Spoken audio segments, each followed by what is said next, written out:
Tonight, two old rivals in a district game that has all kinds of meanings and everything else, but two schools that have had a varied history. North Laurel makes the trip over after a spanking last week at the hands of Southwestern, and they come in trying to right the ship against a Pulaski team that had a relatively easy time last week, Chris, with South Laurel, a game that was, I think, 49-0 at halftime, if memory serves me, and that one was over early. This will not be a 49-0 at halftime game tonight, and you can quote me on that one. Yeah, you're exactly right. And North Laurel comes in, and I believe that I can safely say and safely say correctly that North Laurel will give them their biggest challenge that they've had since Corbin this year, and get them ready to move on in district. And you're exactly right talking about last week. That game over at South Laurel was just a score fest from the get-go. Things got a little chippy after halftime and ended up 71 to 27. Yeah. So will not be that way tonight, I don't expect. I think this will be it's a tale of two football teams. North likes to run the football there. If they throw it 20 times, I'll be the most shocked person in the stadium. If Pulaski can run it for 150 yards, I'll be equally as shocked. Pulaski's going to try to put some yards on the ground, but primarily they're going to attack you through the air. North, just the opposite. Their quarterback completes Warren a little less than 50% of his passes. He's thrown a double handful of touchdowns, but he's also thrown some interceptions. And Duggar and his crew on the Pulaski side, they've just been really good through the air so far this year. Yeah, throw some stats at you. Okay.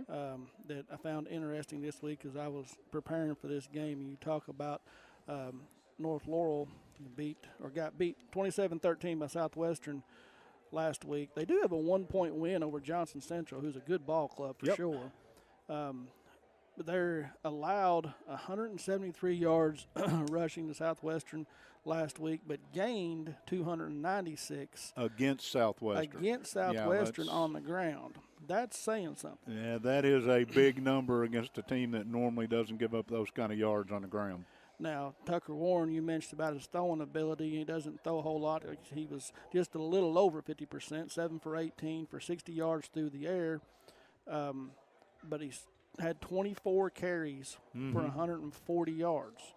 Now, the team leading rusher is number 33, Ethan Gregory. He was held to 57 yards last week, but now he's carried it 96 times for 681 yards and 6 touchdowns. So what you said, I just reiterated. They like to run the football, and they're going to try to run the football. Well, that's the key to the game. I mean, if you want to go ahead and do the widest cabinet, it's keys to the game. As far as I'm concerned, key to the game is how can Pulaski limit North Laurel's yards on the ground and flip the coin? How can North Laurel limit Pulaski's passing attack?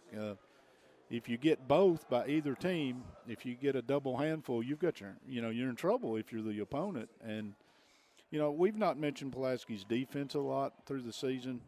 I just, while you were doing all the homework, I was just laying on the couch resting at my age. But Pulaski County's defense on the season has given up,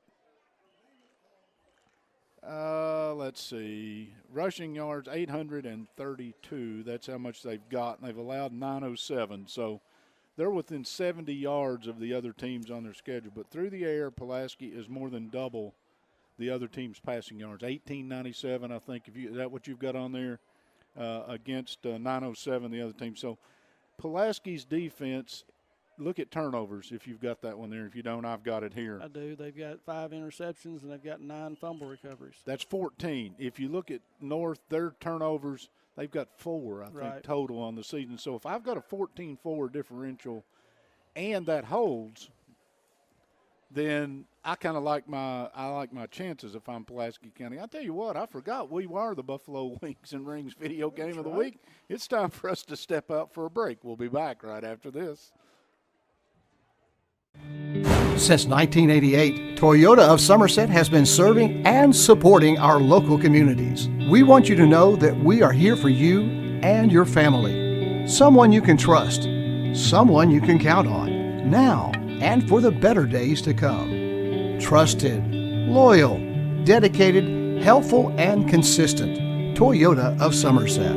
Come see us or visit us online at toyotaofsomerset.com. We, the people of this great land, are resilient and will get through this. And buying and selling is the real stimulus. Land and real estate are the premium investments, and they're not just making any more land. At Ford Brothers Auctioneers, we'll get you the most for your property with live, online, and multi-parcel auctions. Selling farms, homes, developments, and commercial properties for top dollar. Give us a call or online at FordBrothersInc.com.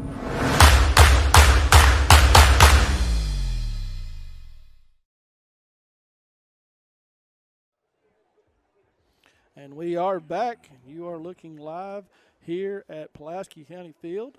Well, you're actually looking at the moon right now. Great shot. Beautiful night tonight. Temperatures in the low 70s, going to be in the 60s. Before the frost gets here tomorrow morning, we're going to play some football in almost football weather. And before we went to break, I was giving you some stats from North Laurel. Mike and I were talking. And, Mike, I've got some more here for PC. The ones that have followed this team knows the type of talent that the offense has. You talked about the defense. They don't get near the credit. But offensively, Duggar was 16 for 19 last week for 293 yards and 8 touchdowns. On the season, he's 117 for 163, 1,679 yards, and 24 TDs. Now, that may not mean much, but when you look at it in the overall realm of things, he's number 6 in the state. He's got the second most completions in the state. Mm-hmm. He has the highest completion percentage in the state, and he has the most touchdowns. That's pretty impressive. That is very impressive. And in 5A, he's number 2, and he's only 10 yards behind the leader in the other categories that he's not leading in. And his partner in crime, Chandler Godby, I'll let you put the numbers on the head, but he's right up there at the top on his side of the ledger too. On almost everything. He had last week, he had on the year, he's got 56 receptions for 1,041 yards, 16 TDs. He had 211 yards and 5 touchdowns last week. That ranks him number 2 in the state. He's got the most receiving yards. He's got the second most touchdowns, and he's first in yards per game. And, oh, by the way, those are not the only two on offense. Scoring over-wise, they're number 9 in the state, putting up 43.7 points a game. Taking a look around, I saw a 7-man crew last week. I'm pretty sure you've got a 4-man crew tonight, partner. Well, here's White at. We got 6. 2 in the middle. We got 6. We got at least 6. Okay, I'm good with that. And forgive me for the white hat tonight. You know, we had him here for Whitley County, I think it was.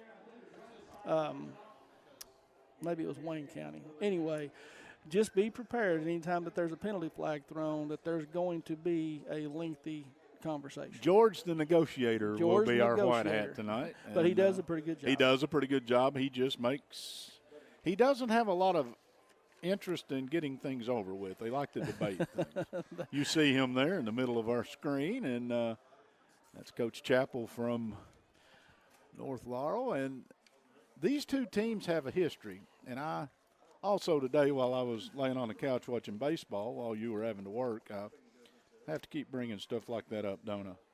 These two teams over the years have been in district together, out of district, different classifications. They are now back in a district that has settled in for a little while. But I'm going to give you a brief history. The last time that North Laurel beat Pulaski County was August 21st of 2009. A long time ago. By 36 to 33. I was younger then. Since then, weren't we all? Since then, 11 in a row, Pulaski County has hung on North Laurel. Twice last year, once in the regular season, a 40-16 drubbing at North, and then in the playoffs over here, a 40-14 Pulaski County win. So over the years, there have been some knockdown, drag-out football games between these two, but Pulaski has found a way to come out on top in most of them, and they are riding, like I said, a dozen in a row right now. Yeah, and unfortunately, they have tried to take the mantle away from these Maroons and the Warriors and just not have been able to in the last little bit. But you look at them on paper, Mike, and you actually see them out here on field. They passed the look test. Oh, they do pass the look test, and they're a good football team. They really are. You beat Johnson Central, you play Bell County at home to one score. Yes, you're a good football team. But now they have not seen a passing attack like they're going to see tonight. So that's the big difference. So, you talk about the keys and you talk about this and that. If they can control the clock, they can keep the ball, they can sustain drives, they can long drives and keep the ball out of Duggar's hands, they'll have a chance. But I just don't know that they have the firepower to keep up with the Maroons. The keys to the game are brought to you by White's Cabinets. At White's Cabinets, they provide their customers with friendly service. They value your business, and it's their mission to provide reliable products and services. The courteous and professional team at White's Cabinet Design Center can turn your vision into reality. Visit the White's Cabinet Design Center on the corner of South 27 Slate Branch Road to learn more about what they can do for you. Also, Magic Monograms will bring our fashion report. Pulaski County in the traditional maroon tonight. And North has come out in the white jerseys, white pants, white helmets, all trimmed. And what color blue is that? I know you've done the research, or maybe you don't. I have no idea. Jaguar blue. Jaguar blue, and the stripe down the side is Jaguar green. That's right. Kelly green. Kelly green. I like that. He does this to me all the time. But anyway, their uniform's a traditional-looking uniform. They came out in some undergarments that I thought were going to be their game jerseys, and I'd already decided that I would not try to call a number or a name all night. I was just going to. Paul Wright has joined us tonight, and he's going to be helping us with stats. It's good to see him in the booth. We've got Pat producing. We've got Adam on the camera. We've got Kevin in the booth. We've just about got the band back together, partner. We've got a full crowd, and you talk about the uniforms tonight. You'll see both teams have pink accessories on tonight because it is October, and that means it's Breast Cancer Awareness Month. So anybody that's been affected by that, loved ones, friends, this and that, keep them in your thoughts, prayers, mind throughout this month and every other time also. And then also tonight, Mike, this is the Northern Middle School night. So we're going to have all of the middle schoolers that are here tonight going to be future Maroons. So they're going to introduce them at halftime, so that'll be a fun time. Both the 7th and 8th grade middle school Maroons won their conference titles last night, 7th grade and 8th grade both. Games that were played, if I'm not mistaken, at North Laurel High School. I think that's right. They came away with 2 big wins. They play in this middle school state championship that starts very shortly, and they have high expectations out of those 2 groups, and we want to wish them well. We'll see them out here, and then you and I, if we last long enough, may see them out there on the carpet in a year or 2. That is the plan. You talked about us being the video game of the week this week. Next week, I believe we'll have – do we have a game next week? I was looking. I'm sorry. I should have had that information pulled up. Somerset – Lexington Christian and Somerset will be the video game of the week next week over at the Briar Patch. Tonight, Somerset travels up to Danville. And, Mike, we talked a little bit about that. Danville is not the Danville that we remember and know. They're really down in numbers.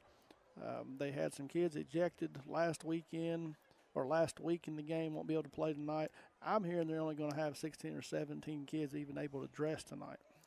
And that will be, if Somerset can go up there and win that game, that puts them in the driver's seat to get the 2 seed, which makes a whole lot of difference. Much like we have tonight, PC wins this game, they're guaranteed at the worst a 2 seed, and that changes a whole lot. Correct. If you're North after the loss last week to Southwestern, if you lose tonight, the best you can be is the 3 seed. Now, I think they will be the 3 seed because they'll have their way with Whitley County and South Laurel. But they've already beat South. We beat 48-0. Oh, gosh, yes. That was in the Chicken Festival. But the thing I'm getting at is if they lose tonight, they're on the road in the playoffs. They just have stamped the ticket. So they'll play, I think they'll play like their hair's on fire tonight against Pulaski County, especially after last week at home, even though they put up close to 400, a little over 400 yards of offense, they came away on the short end. While you were sitting here talking, I was sitting here, and we're going to step out for the national anthem. We'll be back after this. Since 1988, Toyota of Somerset has been serving and supporting our local communities. We want you to know that we are here for you and your family. Someone you can trust, someone you can count on, now and for the better days to come. Trusted, loyal, dedicated, helpful, and consistent. Toyota of Somerset.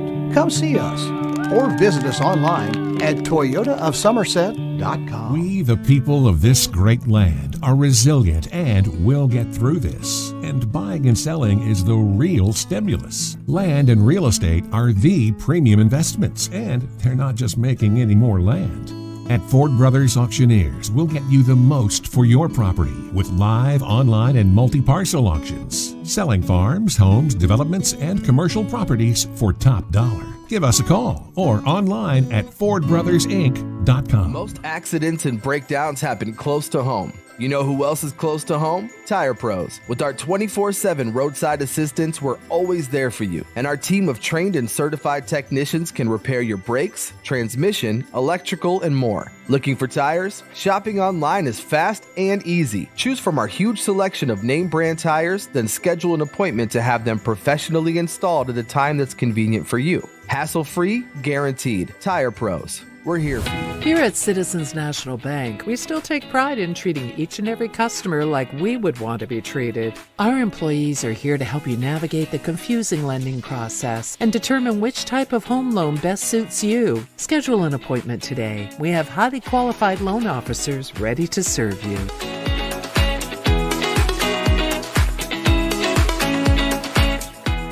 I know this guy. I've talked to him on the phone. He knows his stuff.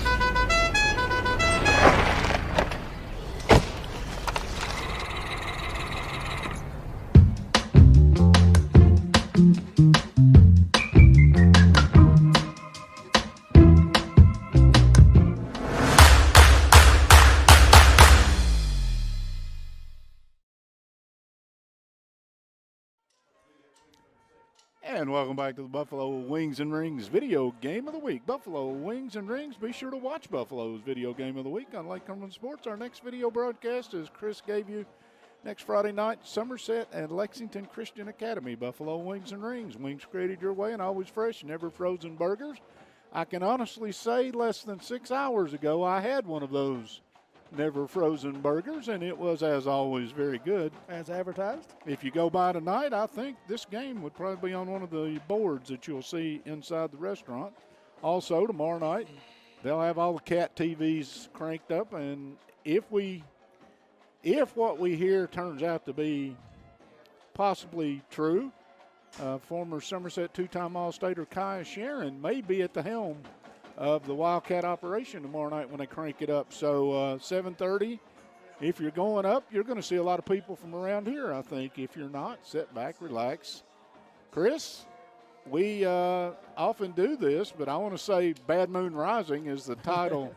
Right. John Hines has used that as part of his football stuff. This is Team 39. Burn the Ship, I think, is their logo, if I'm not mistaken. And tonight, the bad moon is here. I don't know who it will shine on, but Pulaski County has ordered up the full moon for this important football game, and we show it to you. And that's pretty cool. It really is. I like this. If you're coming out, you still got a little while. Come on out. If you haven't seen the new facilities here, I think you'll really enjoy the atmosphere, and you're going to get to see a really good high school football game tonight. A little bit of news that I got today that I have not been able to confirm, so I don't want to alarm anybody that may be friends or family or whatever. East Jessamine had their game canceled tonight against Collins. Yes. Because of a player almost died today, from what I was told. A hunting accident. It was? That's what Brian Miller told me when he. Okay. So you had heard that as well. Well, I'm hearing what you're hearing, just pieces of it. But they did cancel the game, and it was because of an accident, and I think it was hunting related.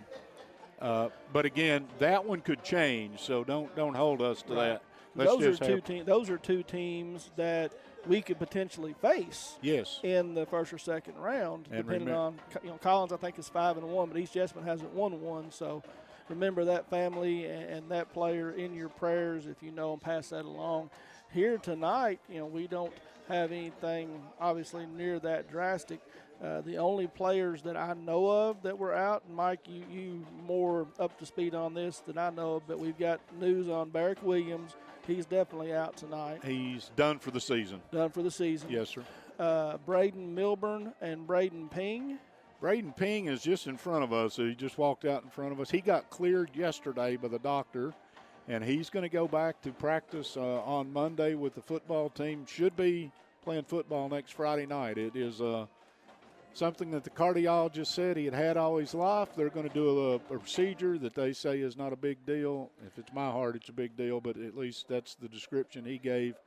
And that'll be done in December, and they're going to clear him to play football next week. And the other one I mentioned is Milburn, and they're both down there not dressed tonight. And Milburn will not play. And he is out. And the other one was Gunnar Lovelace, who was injured in last week's game against South Laurel. He's listed as doubtful. But he's been at practice this week. Yeah, so we're glad to see that young man recover from the hit that he took last week. He was carted off in the ambulance, was cleared right away, had movement everywhere, was talking, so good to see him. But some other ones that are kind of beat and banged up, and this time of year there's a lot of that going on, obviously. Xander Simpson, Connor Hayes, Cody Nichols, Trey Hornsby, and Kylan Grover, but we expect all those to be in the lineup and playing tonight.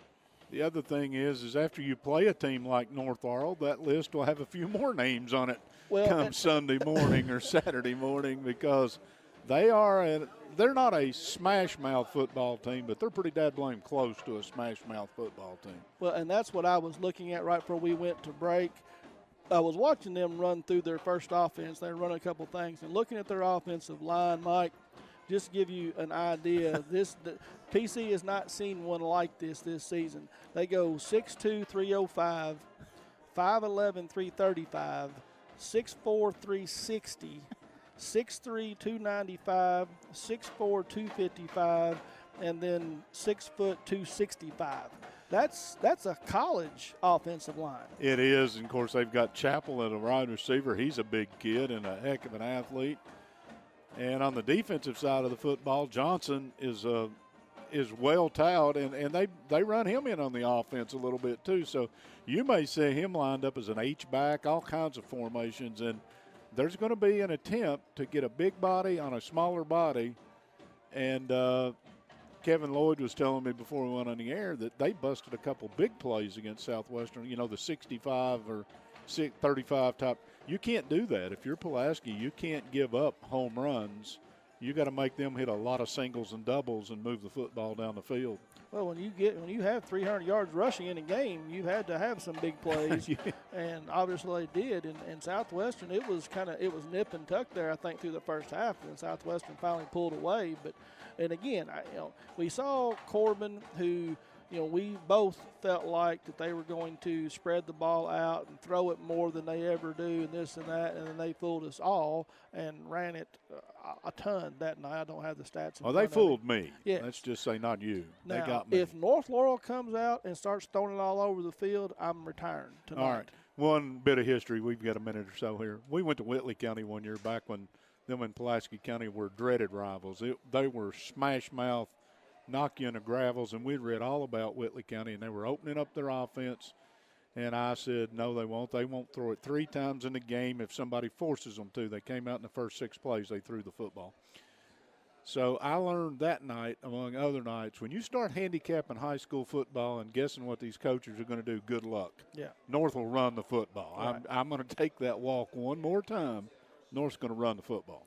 Hey, we were right last night, and we said that we were going to have a defensive battle, and we were 0-0. Great. We had 2 very exciting, thrilling district championship games on the boys' side this week that you and I got to be a part of, and come to shootouts, penalty PKs, goal kicks, whatever you want, not goal kicks, but PKs, and both golden of them, goals and all kinds. You taught me a lot this week. one goal victories by the local teams. So that was fun, and you can follow them. They'll be in the region tournament next week. Somerset, Pulaski County, and Somerset Christian. Southwestern boys did not advance, but the girls will. There, I see the captains coming out, Wesley and Abbott. I can't read the numbers yet on the others. I think that is Bryson Brown. No, it is not. Jericho Dixon and 68. Yeah. Which is. That's the one that had me. Yeah, I think still got me. I don't have a 68. Oh, I know who it is. There's been a lineup number change. Okay.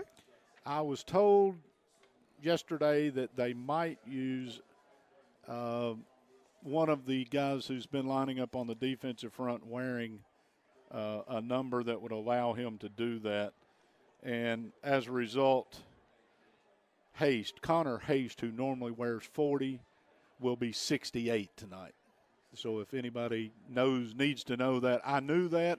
I forgot to tell you that, partner, but I did get it in after I stumped the band here. And captains for the Jaguars tonight will be Carson Morris, Trey Stidham, Jalen Rednauer, and Clay Morse as they meet at midfield. We got 3 minutes from kickoff. Yeah, I wonder, Pulaski getting ready to come through the pink banner down here. It seems like every home game this year we've had some sort of festivities. Tonight is Northern Middle School night, and they're going to recognize them at halftime, I think. They're going to have a recognition ceremony. But the officials are getting this captainship thing taken care of. You know, there's a lot of stuff they talk about out there. They do, and they're going to flip a coin here in just a second. And you talk about festivities here. You know, we opened up this beautiful new stadium this year, first home game against Wayne County, and went ahead and had senior night festivities, which is a little bit outside the norm, but I love it. Then you had the PCYFL night, yes, with Lincoln County visiting here. And then the last home game we had with Whitley County was homecoming night. And now we have, as you mentioned, Northern Middle School night. And this is the last home game of the year. So if you're sitting around, you're still out there, beautiful weather tonight, come on out here to Pulaski Field and join us and root on the Maroons in what is going to be a big 5A clash here between North Laurel and Pulaski County. Before we get this one started, Henderson Chiropractic is committed to relieving your pain using the true principles of chiropractic care. The Caring Helpful team strives for excellence through extraordinary service and patient education. Dr. Henderson provides chiropractic care for injuries that occur during sports, auto accidents, work-related activities, or just everyday wear and tear. The experience you need, the results you want. That's Henderson Chiropractic. Partner, have we got a kickoff sponsor? A kickoff sponsor? We do. Poston Lawn Care is going to be our kickoff sponsor tonight. And North Laurel has won the toss. They elected to defer, so Pulaski will receive. They'll be going from right to the left, heading towards the scoreboard. And a quick story on my goof up that I had, a similar situation. Coin toss out there. The other team won the toss. They elected to defer, and I wanted the ball in the second half, so I said I'll kick. And then you forgot they get the option in the second half. And they got the option, so I had to kick both halves like an idiot. Yeah, well, that's a lesson well learned, partner. Yep. There's a guy at Texas A&M that's got a $90 million buyout who's probably made similar mistakes. Have you seen that this week? No, $90 million buyout if they try to buy him out. And he's not doing real well. No, he's not. $90 million. Well, I mean, look what the kind of money that Russell Wilson's getting for the Denver Broncos. They played a soccer game themselves last night. The Maroons have taken the field, Mike. Yeah. We are about ready to go.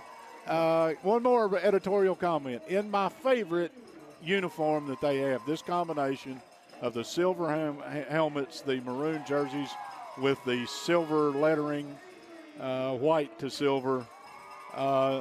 gray pants. I love this look. This is my favorite uniform that they have. I like the all gray. Do you? Yeah, I do. Well, Adam agrees with you. See, that just shows you guys I'm old school. Yeah, some of these new alternate uniforms that they got at a lot of the places is different. You're going to see Kentucky in the chrome dome tomorrow night under the lights, the silver. So a little alternate uniform for them as well. And let's just hope they keep the little streak they've got against South Carolina going tomorrow night. And do we expect Idlewild or Mounts to be doing the kicking this off? week in practice, both were kicking off, and Idlewild was leading the in rotation. So I'm assuming he will, but don't hold me to that. Okay. Well, both teams are on the field. Godby will be back inside his 10 to receive the kick. And you have Collier Mills will be doing the kicking duties for the Jaguars. Partner, we're about ready to go. I'm ready to go. And we're off. Mills will put his foot to it. It's a low line drive kick that's caught over there at the 26-yard line by Harris Denmeyer, and he brings it up across the 30 to about the 35, and that's where Pulaski's starting field position this year, Mike, has been amazing. It has. They have been very fortunate, and again, that's only a 10-yard return, but by catching it in the air on the line drive, Denmeyer's got it out north of the 35-yard line. Yeah, but one thing you don't do, you don't kick it deep back there to Godby. I'm not. Will take it to the house. So, do you give the offense this? And so we'll see. Duggar brings him out. He's got a split backfield set in the shotgun. Woolridge top by himself. Now he's going to bring Godby in motion to the near side where Denmeyer and Hornsby or Wesley is at. It's a little screen pass that Godby will get and will pick up 8 yards. Chris, that's easy 8, but let's try this. The initial defensive alignment, there were no safeties off the line of scrimmage. Everybody was within 6 yards. Now they go to twins. Yeah, you're not going to stay in that formation very long. Duggar drops straight back to pass. Now he's got a big gap right up the middle. He tucks it and runs, and he gets up to about the 45, which will be a gain of 9 on the play. So that will be our first Remax Lake Time Realty first down of the night for the Maroons. Good job by Duggar. He saw the opening off the left side rather quickly, and, why not take the 10 they're going to give you? Sure. Now he's going to empty the backfield. He brings Woolridge and Godby to the near side. Duggar drops straight back. He's looking for a give and go with Woolridge. He's got him, throws it out there. Completion down to about the 9-yard line. So that will be a 39-yard.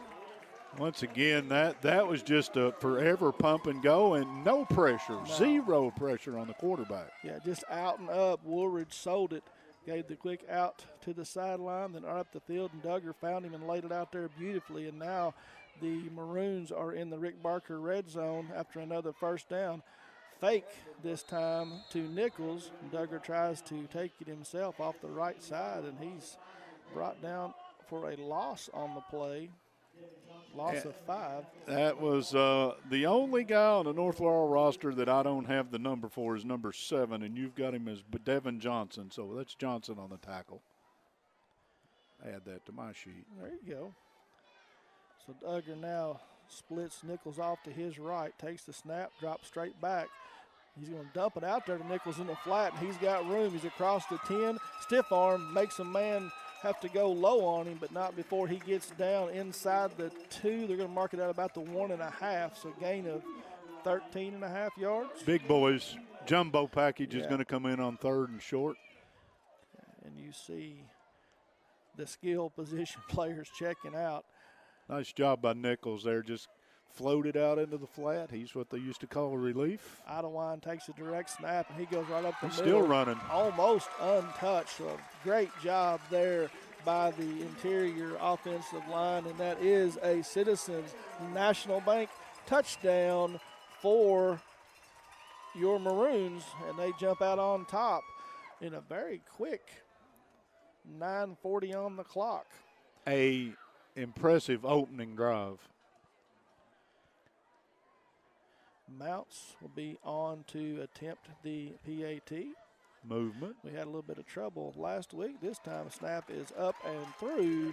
And on the Randall D. Turpin CPA scoreboard here in the first quarter, the Maroons lead the Jaguars 7-0. Entrust Healthcare and Counseling Services have made it their mission to be the trusted leader in promoting mental health in Kentucky for the last 23 years. We personalize our service to meet your needs, whether that be in our office, over the phone, or through your computer. Call Entrust at 606-676-0638 to get services started today from anywhere in Kentucky. You can always visit their Facebook page at Entrust Healthcare Services to learn more about how they can help you or your family today. At Entrust, your mental health matters. Paul Wright tells me, and on that drive, 3 completions for 56 yards. The final 2+ on the ground by Idlewind. The PAT, and Pulaski quickly takes the 7-0 lead. And to answer your question, I think Idlewind will be doing the kicking off. Idlewind is out there and back deep for the Jaguars is Keaton Bowling. And the near man here, I do not have a number on him just yet. I believe it's Gregory, but I will hold reservation. Idlewind is going to send it deep, and it is going to be caught there by Keaton Bowen. And he's right up the middle. He looks for a crease, finds one, but he's brought down there on the play.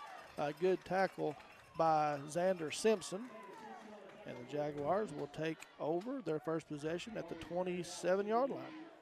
And I expect things to look a little different. Now, sometimes teams that like to run the football work all week on something on the first play of the game and some sort of trickeration. I do not expect that, by the way. And they come out in a shotgun, which is going to the read option that they're going to do. And he's got Gregory off to his left side, hands to him right up the middle, and he is met right there in the backfield. And that's your leading tackler on the team.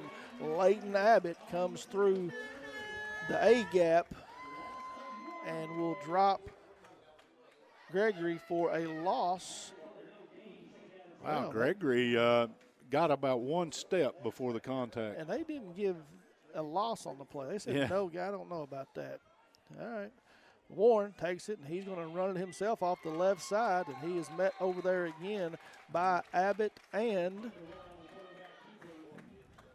a little short two on the play. James New playing the wheel linebacker tonight, and they give him, gain of 1 maybe. Yeah, short 2, I said it, more like 1. So you get the Jaguars behind the chains, 3rd and 9, but they come out in 4 wide receiver set. Wow. Trips to the right. Warren takes the snap. He drops back to pass, and he finds his running back out there in the flat, and he's going to pick up about 6 or 7 on the play, but he's going to be well short. You know, I looked at their numbers this year. They don't throw the ball to the backs very much. No, they do not. And Pulaski was willing to give them the 5 or 6. You know, when it's 3rd and 9, you can give up 5 and 6. Good job by Pulaski, and barring some sort of silliness, as Godby goes deep, North will punt. Yeah, Coach Chappell thought about it just for a brief moment, but from his own 35 against this electric offense. We've seen this bunch go downhill on you a time or two. Mills back to punt. He'll put his foot to it, and it's a low line drive that Godby will field at the 35. He's around coming up the left sideline, makes a man miss, stiff arm at the 45, and then runs over a tackler at the Maroon 45. So a return of about 23, 24 on the punt return. Let's try this one. How about the field position for Pulaski County? The first time you were commenting, it was we got a hanky on the field. Oh, and it's against well, let's see. Pulaski's in retreat. Yeah. Oh, they got Pulaski for a blindside block. So what was, you were starting to say, a great field position again. Terrible field position now. Now they're back to the 28-yard line, which that's probably, if it's not, it's one of the 3 or 4 worst field positions You're right. all year. So 8:19 on the clock. Godby showed enough speed to get to the edge. That's an important piece of that play, even though it got wiped out. Duggar has Nichols off to his right, drops back straight back to pass. Now he's flushed out a little bit, makes a bad decision and throws it late back over the middle. And Devin Johnson was there waiting for it and should have been an interception. And if he comes away cleanly with it, he might be to the house. You know, we talked about in the pregame about taking care of business, and you know, that right there could be a game changer and turn things around. So thankfully falls incomplete. Wow. Godby here to the near side by himself. Duggar drops back, he looks for him, and it is a tough catch. Oh, Godby my. lays out completely vertical and will get the catch. And he's right at the sticks. Yeah, and they are going to give him the first down. So oh, that my. is a 10-yard pass completion from Duggar to Godby, and that's a Max Lake Time Realty first down. That's a big first down. And the Maroons are back to the line in a hurry. Hand off to Nichols off to the left side. A little counter trap. He steps through, stiff arms a man and brought down, but not before he gains 8. And there's my lineman. Are you watching what's going on behind the play? I hope not, because you're busy up front. I didn't, but it caught my eye, and that's Bryson Brown. He was a player of the game last week, and there was another pancake block. A little rodeo work back here. So 2nd 1. Hand off or fake to Nichols. He just comes up and throws it to Denmeyer way out wide at the 50-yard line. He steps through 2 would-be tacklers and gets down to about the 40, so a gain of 12. And that is another Remax Lake Time Realty first down for the Maroons. So much like you and I, Duggar also fooled the North Laurel defense with that fake. I thought, he had given the ball up, and I was waiting for Nichols to get the first down. Well, North Laurel given a whole lot of cushion, like they are again down here to the bottom side. You've got Godby and Denmeyer. Duggar wanted to throw it again. Now he's just going to tuck it and run where the play was called. He follows Nichols around the right side. He's going to pick up 7 or 8, but there's a flag down, so we're probably going to get holding. That's going to be a hold. On the edge over there. That's 2 penalties in the game. Both have gone against Pulaski, both in this drive, one on the return, and now this one on first down, and it's going to be first and should be 20. First and 20. Yeah, the flag was right at the 40-yard line, so hey, George is in hurry-up mode tonight. He's sprinting. We've had 2 penalties, and there's not been much of a delay. There's that holding penalties, though, and we managed to get through a couple weeks without very many of those, but a lot of that depends on crews and how they view holding. So Denmeyer and Godby come a split to the near side. Nichols off to Duggar's left. Duggar drops straight back. He's got the tight end, Zach Anderson, right down the middle. He caught North Laurel in a cover 2 defense. Yes. And Zach was open, but Duggar just threw it a little bit out in front of him, and it will bring up 2nd down. And Wesley will check out from the tight end or slot position, and Woolridge will replace him. Yeah, that was one, though, if you hook on that one, you may go to the house. Anderson got his first touchdown last week. He may have went that one again, but we come back out. 3 receivers set. Nichols comes in motion. Duggar rolls out to his left. He's got Nichols down here in the flat. He catches it at the 50, runs by 2 tacklers. Now it's a sprint down inside the 20, be marked at the 16. Harris Denmeyer, did you see the little come-out block as he just created the lane for Nichols? And that was well done. 34-yard completion, and that is a Remax Lake Time Realty first down, and they are set up in the Rick Barker red zone once again. Nichols this time, you saw the counter tray coming back to the Big near Morris, side. Mr. Morris. He is cut down after a short gain. But again, Pulaski is knocking. They are inside the Rick Barker red zone, as you said, staring at the Citizens National Bank end zone, trying to go up 2 scores early in this one. 6:01 here in the opening quarter. Already lead by 7. Now Duggar floods the top of the formation, brings Godby back across the near side. He drug 3 defenders with him. Now Duggar is under all kinds of pressure, though, and he's going to go down on the sack. Yeah, and that's with a 4-man rush. So, again, if you're North Laurel, that's what you have got to do. You can't give Duggar the count of 5. It's got to be more like the count of 2.5 if you're going to get it. And now it's 3rd and 15, 16, 15, and Pulaski hasn't attempted a field goal this year, so put that in the back of your mind. 4 down territory. Yep, without a doubt. Duggar splits out 2 to the wide. He's going to fake it to Denmeyer. He's going to look for Godby in the back of the end zone. He goes up, yes, and he will bring it down. What a throw and catch. Yeah, that was right on the money. 21 yards for Bryson Duggar. Oh, my. To Chandler Godby. Back of the end zone. He goes up, yes, and he will bring it down. What a throw and catch. Yeah, He played that was great. I mean, he had his head right where the football showed up. I thought we might have the replay. We will have the replay. In just a Except the good news is I actually saw it. I already had the replay. I was watching it on the monitor. Yeah. Mounts, PAT is up and through at the 5:09 mark here after the Citizens National Bank touchdown from Duggar to Godby. The Maroons jump out 14-0. Don Franklin Somerset Family of Dealerships is our official photography sponsor here on Lake Cumberland Sports. A big thank you to Don Franklin Somerset Family of Dealerships for presenting tonight's coverage. Be sure to take advantage of their end of summer savings at any of their Somerset locations. Visit them at those 4 locations or on Facebook at Don Franklin Somerset Family of Dealerships. They treat you like family, and our good friends at Modern Systems since 1979. Modern Systems has been protecting communities all over Kentucky, and they're proud to be part of the communities they serve, committing time and sponsorship to numerous charities like Project 5810, Relay for Life, March of Dimes, Heart Walk, local school programs, and many more. Modern Systems, your neighbors, your friends. They work 24/7 to protect the things that matter most to you. From home to business, schools to churches, let Modern Systems be your trusted name in security. And we're back. Otterwine puts his foot to it. Bolin picks it up at about the 15. He tries to go up the middle. Simpson. And Simpson is going to be credited for his second special teams tackle. That one, that had repercussions if he doesn't make that tackle, because that's the edge. Once again, not great field position for North Laurel to start.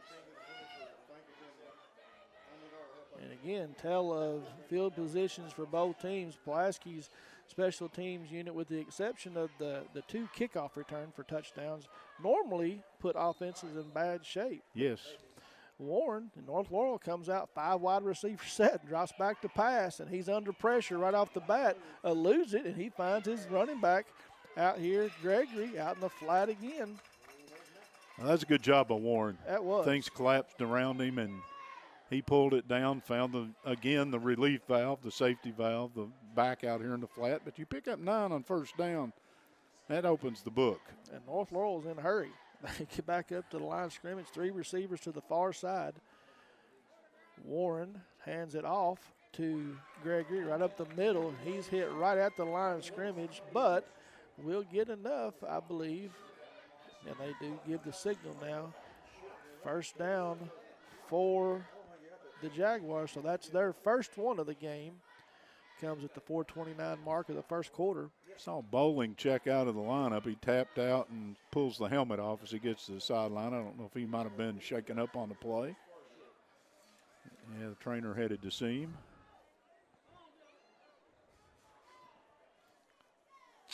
So North Laurel sets back again in the shotgun formation. This time fakes it to Warren and got a slant receiver of dart thrown in there to number 8. That's Cole Messer. But he is brought down again. But 2 first down plays, Mike, gains of 8 and 9 yards. And, North Laurel, second and short, is exactly where they want to be. And safe stuff, these throws. So Warren this time brings Gregory off to his left, and he's going to keep it off the left side, just a quarterback sweep. He's going to pick up short yardage, but he's going to get enough for the first down. Yep. And the Jaguars here looking to try to answer the 2 scores already on the board by the Maroons. First one of the night from Idlewine, and then you saw the Duggar to Godby connection. Warren looks things over. Now he looks over to the sideline. They're going to leave it the way it is. He drops straight back to pass. He's looking down the field, and there's going to be playing center field. And dropped it. Brady Kane. Oh, my, the ground shook it loose, but he had the pick. We had 3 dropped interceptions last week. Now that's the first one of the night, and Kane was just playing back there in center field. But instead of 2nd and 1, it's 2nd and 10. Right. So even though you did drop the ball, you've put North in a little different situation. There may be 1 first down away from 4-down territory, though. I think they've probably reached the point of not wanting to give it back to PC's offense.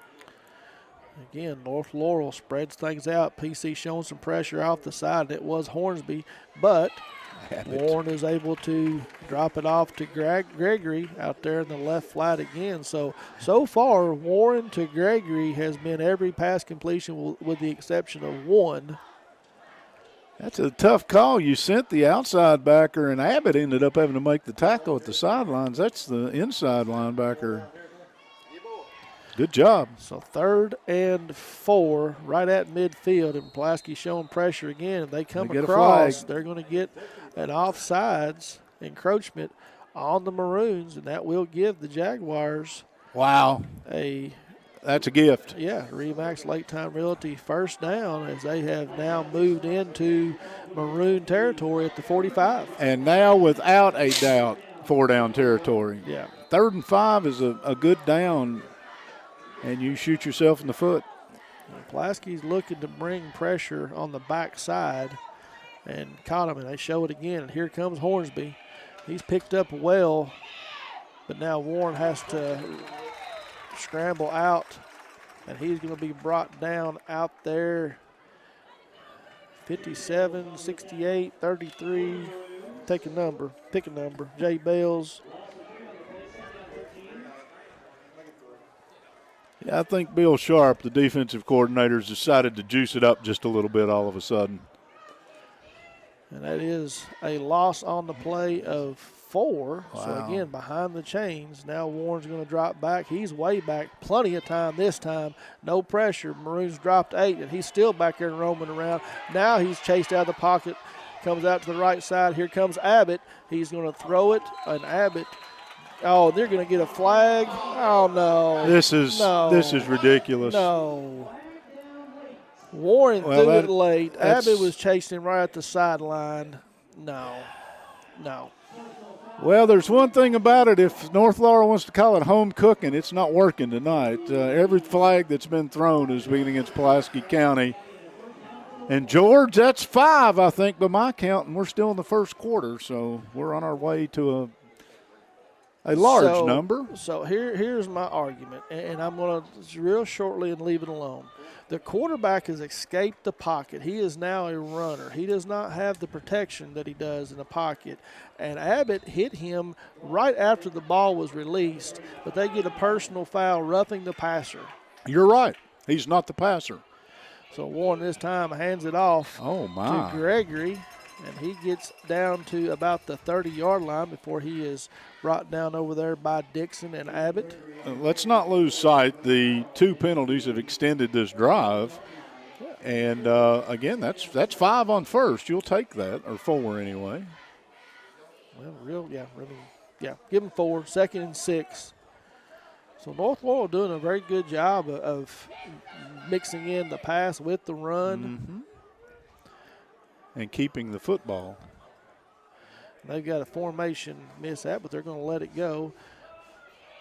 Warren is just going to take it and run it himself right up the middle, trying to follow his blockers, but he is going to be brought down by the interior line. Both middle linebackers, Abbott and Wesley in on the tackle as well. But he did pick up 1, so now you're 3rd and 4. Mm-hmm. I think the right side of that formation was if they had thrown the football, they would have been in trouble. Yeah. I think we had a receiver covered. Trayshawn Holmes Evans was in the backfield. Now he's back out he's at the tight end spot. Warren takes the snap, fakes it to Gregory. Now he's under all kinds of pressure. He's going to be sacked. Boom. Back here at a big loss. That's that guy that's wearing that new number. Connor Hayes. Yeah, that was Hayes on the tackle. I changed that somewhere, but I was looking again. So Connor Hayes. Now what do you do, partner? It's fourth and almost 20. You got to punt it now. Do you punt? You got to. Well, you're down 14, and the clock's winding under 30 seconds. First quarter's about. Pulaski's trying to decide whether they want their punt return team or their defense. I'd put my defense out there and run my chance. How many's out there? Too many? 2, 4, 6, 8, 10. So that was a 14-yard sack. Yes, by it Hayes was. too. So that was huge. And there is some safe punt. There's some confusion on the defensive line, but Mills is going to get it off. It's going to hit at the 15, take a left-hand turn, and roll out of bounds at the 11-yard line. So 9.7 seconds to go here in the first quarter. Maroons lead 14-0 when they get set to take over. On the Randall D. Turpin CPA scoreboard, also remind you, we'll select the Somerset Community College Offensive Player of the Game at the conclusion of this game. We will also select the United Cumberland Bank Defensive Player of the Game at the conclusion of this game. We will select the Kemper Furniture Lineman of the game at the end of the game. And don't forget at halftime, the Susan Hansford Realtor halftime show and the Alton Blakely postgame show live on Facebook at the end of this. All yet to come tonight. Now Pulaski comes out in a pistol formation, Idlewind behind Duggar, or that's Godby. Now he goes in motion, fakes to Nichols, throws it out here to Godby on the screen, and well played by the Jaguars there on the tackle. It's Carson Morris who gets through the block and will a short gain on the play, but that will bring us to the end of the first quarter, and we will be right back after these messages. Hey kids, it's Moolah Moose Club time. At Citizens National Bank, we pay for excellent grades. Citizens National Bank will put $1 into your Moolah Moose account up to $10 per grading period. Ask your parent or guardian to bring you to any Citizens National Bank location to open your Moolah Moose savings account and let us reward you for your hard work. Join the Moolah Moose Savings Club only at Citizens National Bank. Moving forward together, member FDIC. Good evening. This is Barry Turner. On behalf of our agents and as owners of Turner Realty Group, Juan and I are excited to announce that we have become RE/MAX Lake Time Realty. Like we've always said, who you work with matters, and who you partner with to grow your agency matters. When the opportunity came to partner as a RE/MAX franchisee in the Lake Cumberland area, we realized their core values align with what made Turner Realty Group so successful. RE/MAX Lake Time Realty, 44 Office Park Drive, between lots 21 and 22. Each office independently owned and operated. Partner Paul Wright just gave me a few stats. I'll just throw a couple at you. Okay. Duggar's 8 out of 10 for 134 and a touchdown in the opening quarter. Godby 4 catches for 38 yards and a touchdown. And North Laurel, of course, a couple big sacks are figured into this. They're minus rushing the football in the opening quarter. And while we were away, you still had video. We got an opportunity to welcome the Northern Middle School 6th, 7th, and 8th grade conference champions to the field tonight. And again, those are going to be future Maroons, so we're glad to have them, and congratulations to that bunch. Second quarter starts. Duggar drops straight back to pass. He's going to find Zach Anderson coming from his tight end spot. It's on a crossing pattern. Going to pick up about 3 on the play. Yeah, and if you're Pulaski County, if you could get a couple first downs and move the football, if not, North should come away with really good field position. Well, you're 3rd and 7. Mm-hmm. You've got single coverage across the field from North Laurel. One safety back, and they hand it to Nichols, which is the right call. Oh. And he's going to get first down yardage, but he gets tripped up on the play. Yeah, he will be a little short. Yep, he will. It looked like the seam was there, and a nice play. I was trying to get a number from the North Laurel player. Just 56. A shoe top. That's Morris. Play Morris. And Pulaski, for one of the few times this season, I think they punted 9 times. Don't hold me to that, but I'll verify that here in a minute on the season. Right. And Idlewind will be back inside his 5-yard line. He will get the punt off, but it is a low line driver that hits at the 40-yard line.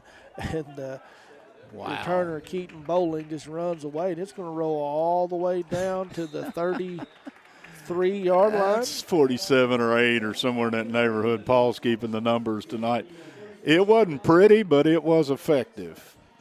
50-yard punt. 50? Okay. 50-yard punt.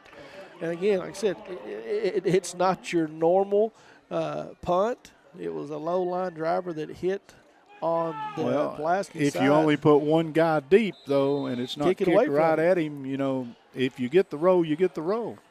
Warren takes the snap and will toss it to That's Bowling. Gregory. Was it Gregory? I don't know. It looked like a little quicker back. I believe that was number 3. I believe that was Bowling. You are correct. 33. It was 3. I just don't think Gregory's got that much foot speed is what I was looking at. Bowling. I saw 3s, and it was just 3. So Bowling gets the carry, but only for a gain of 2 on the play. We'll bring up 2nd and 8. Going out of the quick huddle. Yeah, spread formation, quick huddle. Oh, and Warren was ready to pass. Ooh. And it was covered well, and he was under some pressure. Wesley was in there for part of that. He didn't get the tackle, but he sure got in on the spin cycle in the middle of that. But Warren will salvage 2 more on the carry, and he's 3rd and long, though. Yeah, and he took a wallop. He was back there. He was squatting down, getting the cobwebs out. The green shoes. I like the green shoes now. So Warren takes the snap, fakes it, and tried to set up the bubble screen out there to Bowling and threw it into the ground. Yeah, he threw it at the feet of the 2 guys who would have been the blockers in that little slip screen, and that one blew up. And, Mike, I'm going to tell you, that had everything to do with the last carry that he had. Yep. He's still walking around over there on the sidelines. I'm watching him. He's still trying to find himself. Well, you know, it happens when you get in that spin cycle. He did spin in traffic, and sometimes you just get stuck. So Mills set to punt it back to the Maroons. Whoa. Oh, high snap, and he gets it down, but has to hurry it up, and it's going to hit at about the 45 and roll all the way down to the 32. So back-to-back punts. Pulaski won the field position battle there, though, because they gained about 12 after it was all said and done. So 9:19 here on the Randall D. Turpin CPA scoreboard. The Maroons lead 14-0. Keeping stats and the correct score is important to players, coaches, and fans. The same can be said about keeping your taxes and finances in order. For 26 years, Randall D. Turpin CPA has been doing just that.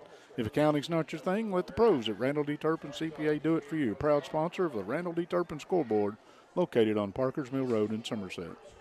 Denmeyer and Woolwich come split out wide to the near side. Godby alone up top. Duggar drops back looking for him on this an out route. And Godby is going to pick up 5 on a real quick, nice pitch and catch. Put your coach's hat on. I want to throw that one a time or two. Why? Yeah. Well, I pick up a handful of yards plus on first down. I also cause you to maybe cheat a step. And when you do, I'm going to double move you and go deep. Well, they're trying to cover him with just one man tonight. So We've asked now about they've this. rolled the cover. They've rolled the coverage. Duggar hands to Nichols up the middle. He hops over a blocker. There's a slobber knocker. And in the air, he is hit by Trayshawn Evans. Yeah, that's Holmes Evans. Wow. But picks up 4 on the play. So 3rd and 1. It's good to see Nichols back. He's almost 100%, I think, for the first time since week 1. North Laurel showing a little pressure. They will bring it right up the middle, and Nichols is hit, spins away from a tackler, and is going to pick up big yardage on the play. Remember that one later on tonight. That's 14 yards on what would have brought up a 4th down had he gone down on contact. He was hit in the backfield. Yep. And like I said, North Laurel brought pressure right up the middle. And Nichols did a great job spinning out of there. And as you said, picking up a Remax Lake Time Realty first down. The Maroons now across midfield. Hands off to fakes and Nichols again. He's got Godby just right across the middle on a slant route. Now he's down to the 20-yard line, still fighting for yards as 4 white jerseys have to bring him down. But that is a gain of 25. Yeah, and what I liked about it is They were trying to hold him up to strip the football at the end, and that didn't work. And Pulaski's a chance to go up 3 scores here as they've entered the Rick Barker red zone. After another Remax Lake Time Realty first down, Duggar's in a hurry. He's going to hand it off to Idlewild off the left side, cuts it back into some space, and he's going to pick up close to 13 or 14, but flag on the play. Yeah. So hold everything up. Well, I'll tell you one thing. Pulaski has overcome the penalties a time or two tonight. They're going to get a chance to do it again. This will be the 6th one, if I'm not mistaken. Well, they're going to get a chance to overcome as they get in the red zone, and as soon as they get in, they come right back out. And again, instead of 1st and goal after the Idlewild run, you got it 1st and a whole bunch out of beyond the 27-yard line. 1st and 18, and Jaguars defenseman Austin Johnson, he lost his helmet on the play. Trying to find the coaching staff right now. Could have wiped Godley and Denmeyer. And there's another flag. And I think you're going to get another penalty on the Maroons, either illegal formation or a movement. No, sideline warning. That means the coach is barking at my guy over here on the side, and he don't like it. Yep. That's what that one means. You've thrown 6 flags on my guys. I want to give you an earful, and then he's going to throw a flag and say, okay, the next one will cost you. Yeah, that one's just that's a freebie. A freebie. Well said, partner. Duggar drops straight back to pass. He's got both receivers going deep. Somebody messed up there. Godby caught the football. Go up and get it. Goodness gracious. Denmeyer and Godby, somebody ran the wrong route. Somebody ran the wrong route. You had 2 receivers down there. So a 27-yard touchdown pass from Duggar to Godby, and he just went up and got it. There were 3 white shirts down there, too. By the way, there are no flags on the play. I'm going to make sure we get that in. That's another Citizens National Bank touchdown. So 7:17 of the second quarter. Second touchdown pass of the game from Duggar to Godby. Mounts on for the PAT, and it is up. Well, we have, before we get it off, we're going to stop. I think the booth call down there are going to review the catch. We don't have review in high school football. Oh. Good call, though. You made something up. I don't know. Did he call anything? Legal participation. They had 12 men on the field. Go for 2. Participation. Yeah, had 12 men on the field, so I guess they didn't move the ball. The ball did not move. They're going to decline it. We decline the penalty. He's looking at Coach Hines, and, there is the They're going to decline the penalty. John Hines is saying what? He's still got his palms up. I don't think he has a clue. Well, there's still George's. Why did they blow it dead before the snap? Yes. Okay. They counted 12 men on the field. So now Mounts is going to try it again. Practice. Snap is back. Hold is down. Kick is up. And it is good. And on the Randall D. Turpin CPA scoreboard, 7:17 here before halftime. The Maroons have jumped out 3-score lead over the Jaguars, 21-0.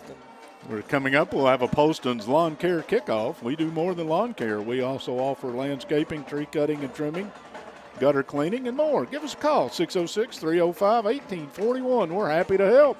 All right, it's got a handful of stuff here.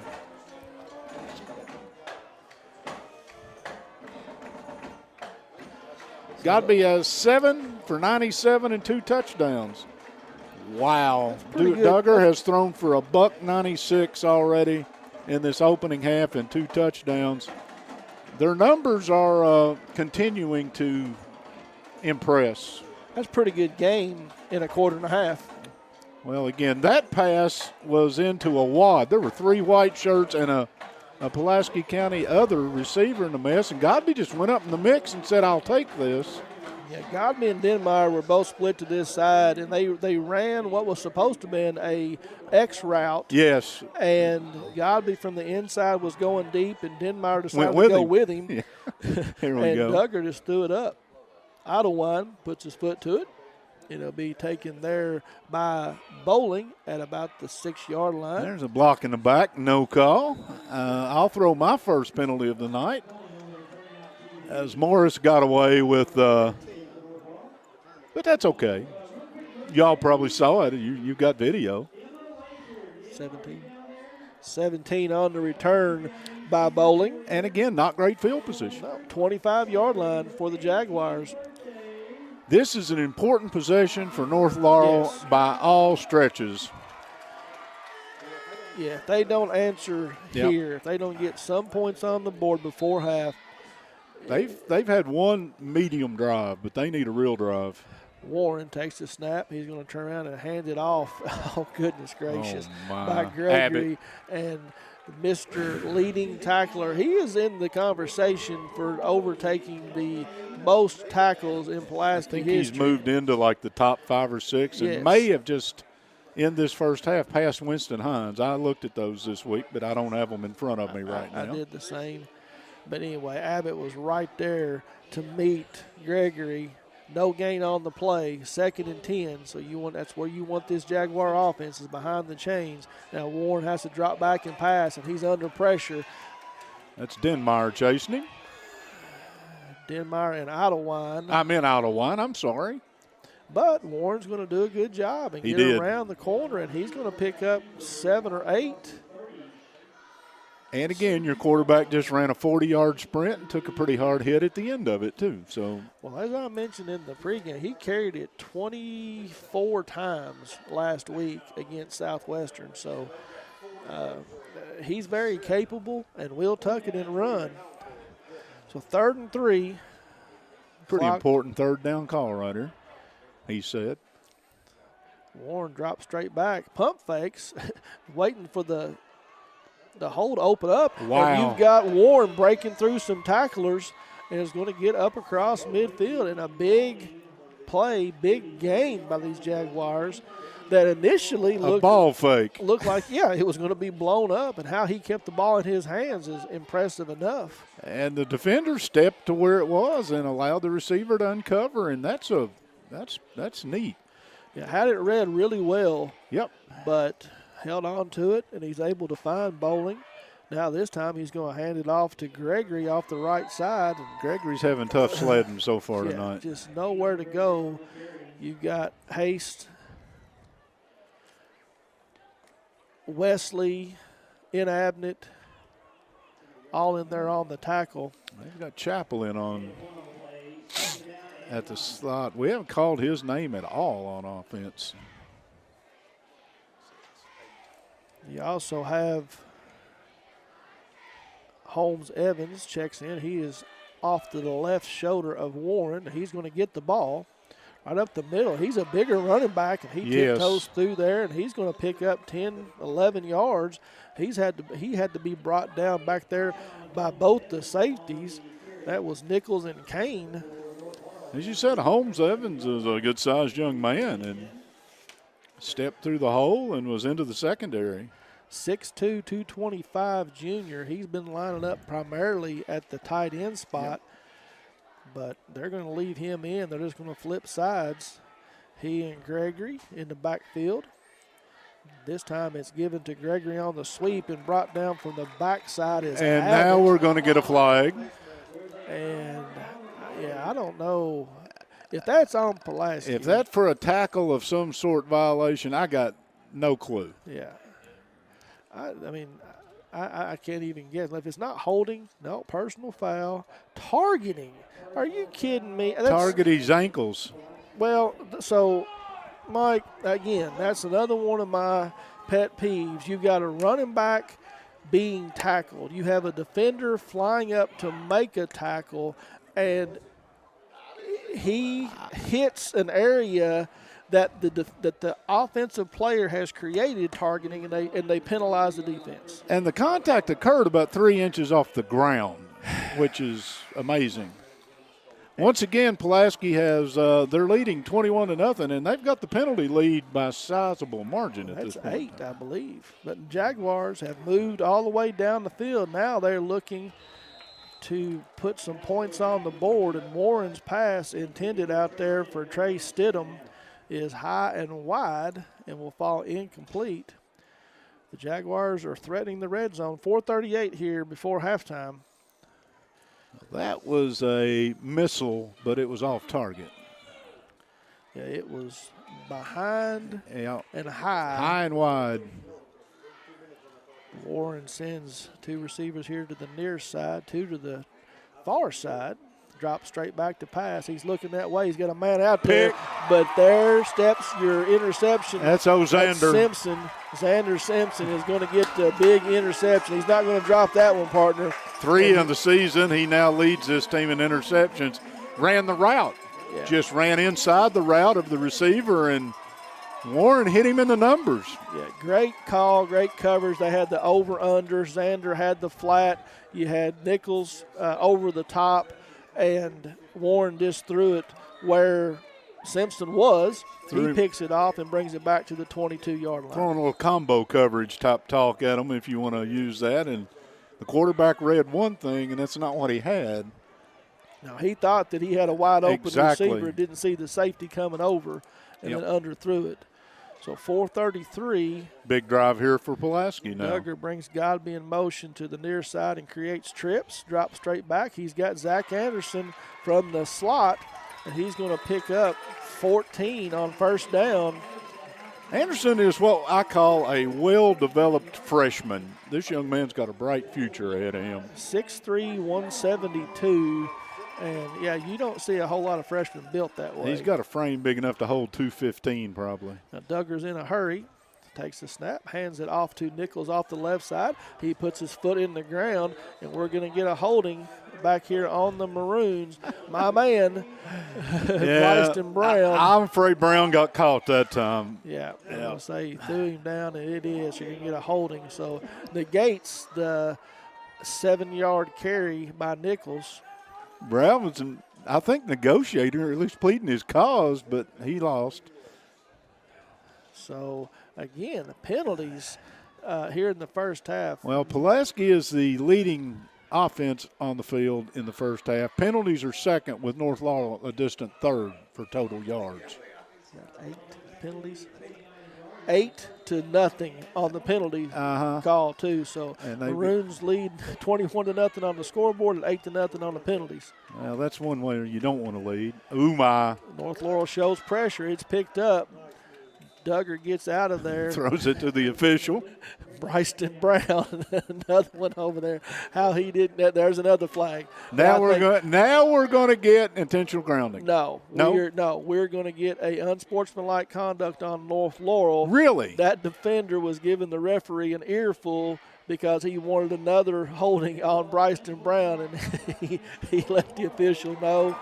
Well, then the crowd on cue. The first penalty of the night against North, and I guess they are paying some attention here on the Pulaski County side. That's a big one, guys. Seriously. That puts Pulaski back ahead of the sticks, or at least even with the chains, and a chance to put points on the board before halftime.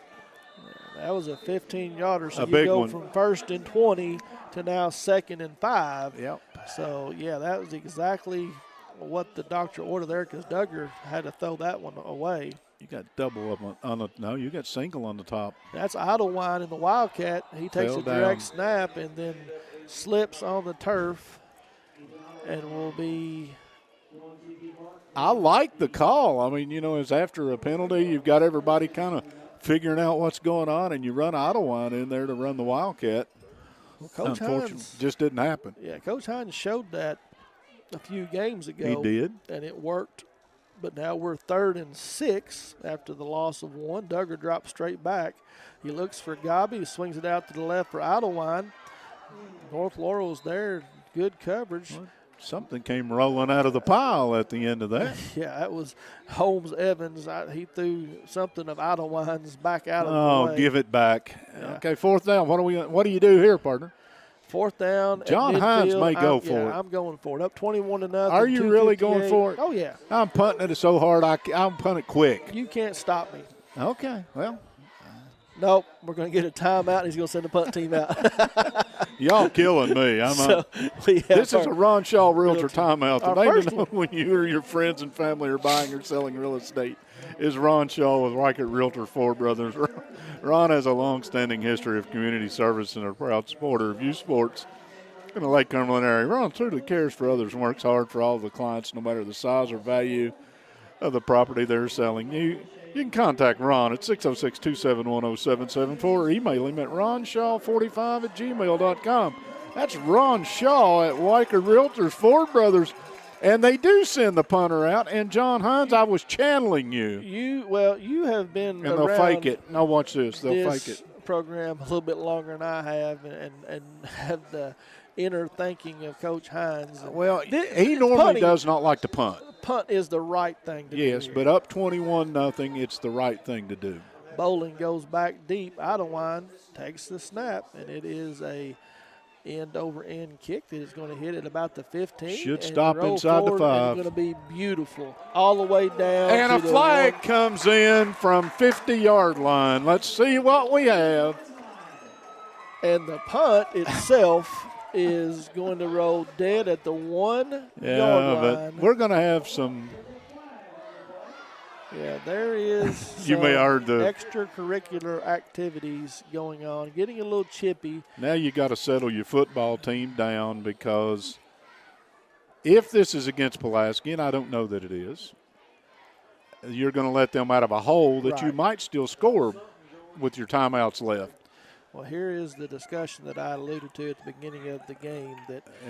So if you called it, mark it off and let's play. Yeah, let's not discuss it. Just go ahead and tell me what it is and let's mark it. But now they're deciding whether or not, I think, if they want to have Pulaski maybe re-kick it, which now John Hines is going to get it. You know what I'm going to do?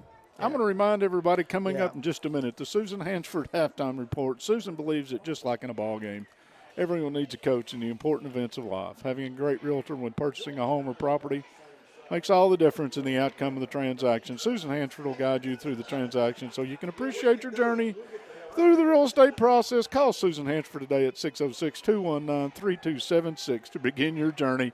All right, partner, I've been reading. What happened?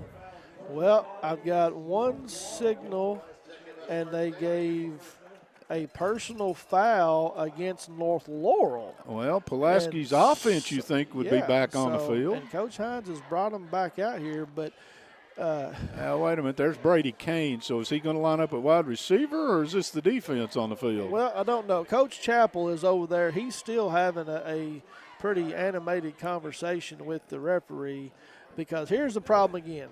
Well, now, so get George, a Ouija board. Well, so they're marking it off against PC. So George pointed the wrong direction. Yeah, well. So we got a personal foul against Pulaski County. So Coach Chappell does the exact right thing. Yeah. He makes them re-kick it instead of starting at the 1. But now George is going to come over here and talk to Coach Hines. I will say this. I'm not down there. I can't tell you without watching the film where all the penalties are. But this is reaching the point of a little bit of bizarre. So I think the question is why was it not tacked on at the end of the run? It occurred during the punt. Okay, so George is still talking over here. George is right. Yeah. I'll assure you he's right. So we'll do it again. So the ball's all the way back to the 30-yard line. Still 4th and 21. And after all that, Idlewind puts his foot to it. It hits at the 40-yard line. And the Jaguars are going to gain 28. Yeah, not a bad punt. But again, Pulaski's over 100 yards in penalties, I think, in the opening half. Well, that's the 9th one. And they've not been your small 5-yarders. They've all been 10 or 15-yarders, every one of them. And I guess if Pulaski's going to continue to have to punt the ball, we'll sell punts. 8 for 95. 8 for 95. Well, one more by halftime. I think they can do it. Double digits? Yeah, I think they can do it. All right, if you're Pulaski's defense, really what you got to do here is leave a bagel on the board at halftime for North Laurel. You can't give up points right here. So now we're going to have another conversation, and I have no clue what this could even be about. If they throw a flag right here, where are you, Robert, when I need you?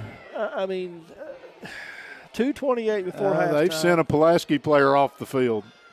Yeah, and I don't have any clue. It's not the knee But now here comes 2 referees over to Coach You Hines. may have had somebody said something, But there's no flag thrown. not yet. But they sent off Drew and Abnett. That's one of your middle linebackers. Yeah, that's a cog in this organization. But still, again, have no I can't even begin to guess what. I think this is just an explanation we'll never get. Well, and Abnett is all the way back here close to the bench, and he's not happy. But Well, maybe he got a yellow card and he'll go out for a play. Well, maybe they called targeting I think they earlier gave on him a yellow him. Okay, I'm with you. If you're Pulaski's defense to be redundant, you need to keep North Laurel from scoring. Well, Warren drops straight back to pass. He's looking. He's got time. Now he's going to throw it out there in the flat to his running back, his favorite target. Late hit out of bounds. Gregory, he was popped over there on the near sideline, or the far sideline, North Laurel sideline. No gain on the play. Pulaski's defense, we saw last week, they got a call that and a hit they didn't care for, and they came out and pinned their ears. They were ready on that one. And Pulaski jumps, but they do not No come call. across. Yeah, Wesley took a step but didn't come across. Now Warren is going to turn around and hand it off up the middle, and I believe in that mass of humanity is Gregory. You call timeout here? And there he does. Yes, call you timeout. do. Ron Shaw Realtor timeout. Second of the half for Coach Hines. 2:11 on the clock. One more time on the Randall D. Turpin CPA scoreboard here with 2:11 to go in the opening half. Pulaski leads 21-0 in what has been, if nothing else, an extremely entertaining first half of high school football here on Toyota of Somerset's coverage on LakeCumberlandSports.com. We want to thank Ford Brothers Auctioneers, our presenting sponsor, and this is the Buffalo Wings and Rings video game of the week. Magic Monograms, conveniently located off North Highway 27 between Big Lots and the former Backyard Burger. Magic Monograms is a place for custom embroidery, screen printing, and so much more. They can put your designs on medical and athletic uniforms, corporate and school apparel. Find them on Facebook. Search Magic Monograms and Embroidery. Well, The light show. the light show's pretty cool. You see that on the. If I'm a coach and I'm on the sidelines and I've got a grease board or I'm drawing something up, this would really annoy me, just Yeah. coach speak. You have to carry your own headlamp, I guess, when you're down there, but it is pretty cool. And I think they've installed this at Southwestern, if I'm not mistaken, and I'm pretty sure the baseball field, somebody told me was going to get it, and I thought, they play most of those games in the day. Anyway, we're back. And Eden Abnett is still out of the game. Warren drops back to pass. He's got some time, but it closes down on him quickly. Timeout. And Coach Hines is going to call his final, Ron Shaw Realty timeout. yes, of the half. And will look to force North Laurel to punt it back to his offense. Pat was asking me, and, of course, we're not verbally communicating, but he asked if maybe the targeting call carried with the Abbott being asked to not come back on the field. No. No? No. Okay. Well, let me back up.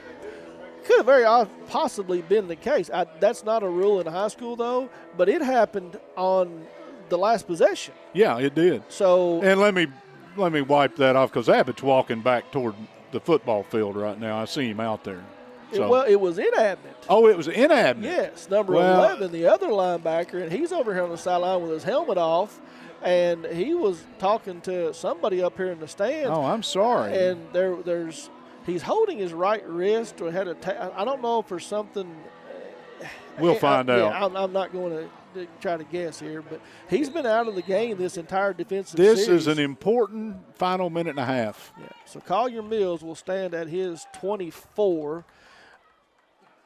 Godby at his 35, and he will get, it's going to be a directional kick out of bounds, and it will go out at the 41, so that's where the Maroons will take over just under 2 minutes before half, leading 21-0 and looking to try to pick up another score here before halftime. Pulaski County, every offensive practice that they have, they run a segment of about a 10-minute segment of 2-minute football where they do exactly what we're about to see right here. Let's see how well they execute it. Well, after the 23-yard punt with no return, and we've talked about Pulaski at times in this game has tried to run quicker, but they are going to run breakneck speed right here.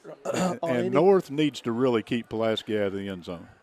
Duggar has Nichols off to his right, going to throw it to him or hand it to him, and now it's reversed to Godby, and he's got blockers out in front and room. He tries to cut back in at about the 41, and it's cut down there, but a gain of 18, 19, whatever. Yeah. On the reverse. And a first down. And the clock stops to set the chains. Now it will run, but still plenty of time, and the Maroons are ready to go, and they'll hand it off to Nichols off the left side in a huge hole over there. Nichols makes a man miss. And a frog moves. Well, again, Pulaski is out of timeouts, and the clock will run, but with this passing attack, they've still got a minute and a half. Gain of 7. Duggar will go under center and spike it, stop the clock, and it will bring up 3rd and 3 with 1:22. So once again, John Hines will get a chance to talk with his senior quarterback, and we'll remind you that the Susan B. Hansford halftime show is just around the corner. North gets a kickoff, start the second half. That is an important piece of business because if they can hold here, they've still, in my opinion, they've not played great in the opening half, but they're in this game. If they give up a 4th score here. So what you're telling me is they've got a chance. Well, I said that. Duggar sends Godby in motion from right to left. He'll join Denmeyer up top.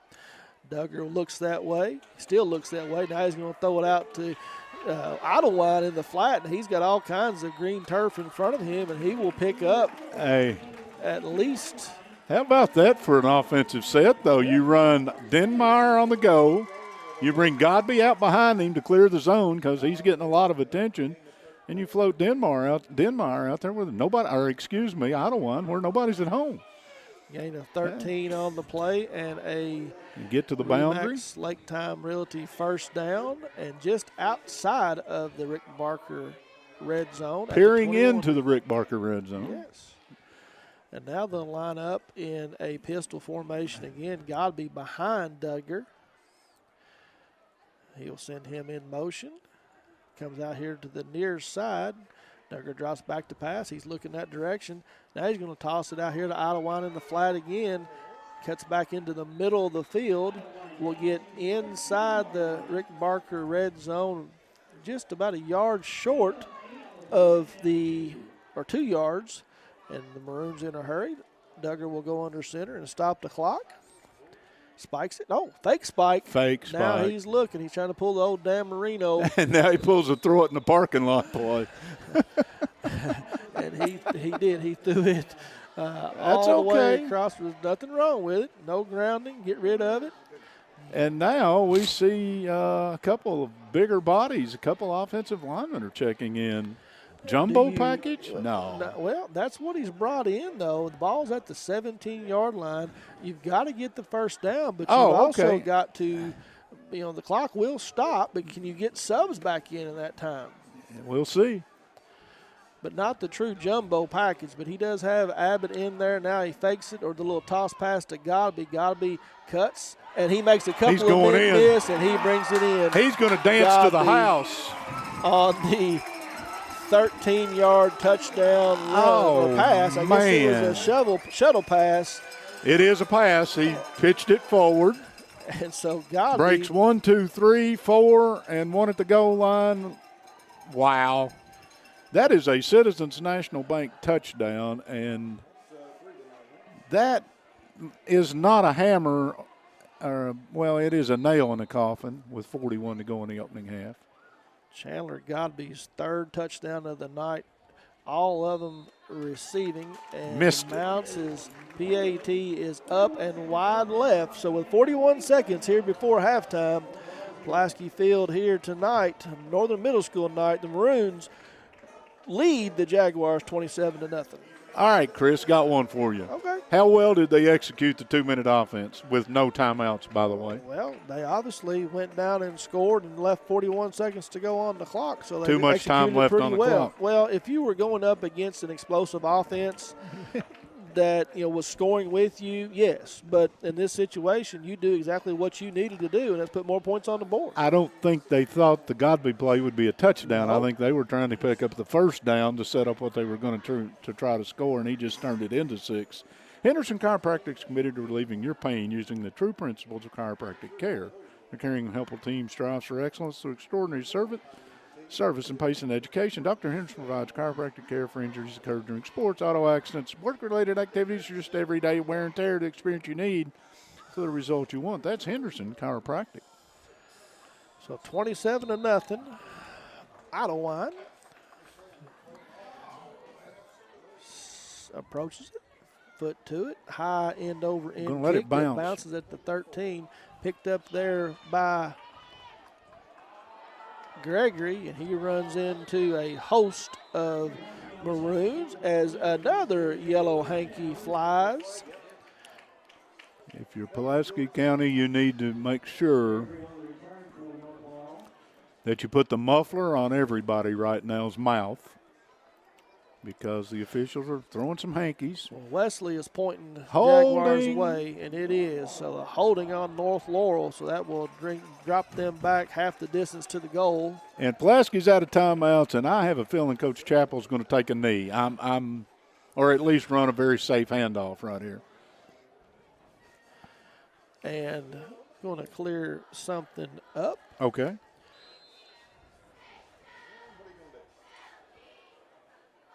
You doing work over there? Well, I was looking at our resident answer man official that we know, go to and all to, Toby Durham, says on the targeting that there was not an ejection signal given, but they may have sent him out for equipment or blood. Okay. Was maybe a reason why in absence out. But as it stands, clock will wind down here at the end. In the end, this first half, that's been all Maroons here tonight, and they lead this one 27-0.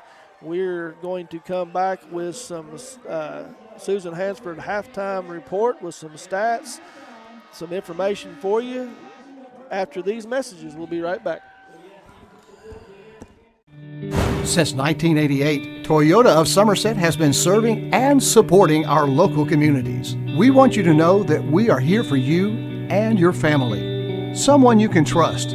Someone you can count on, now and for the better days to come. Trusted, loyal, dedicated, helpful, and consistent. Toyota of Somerset.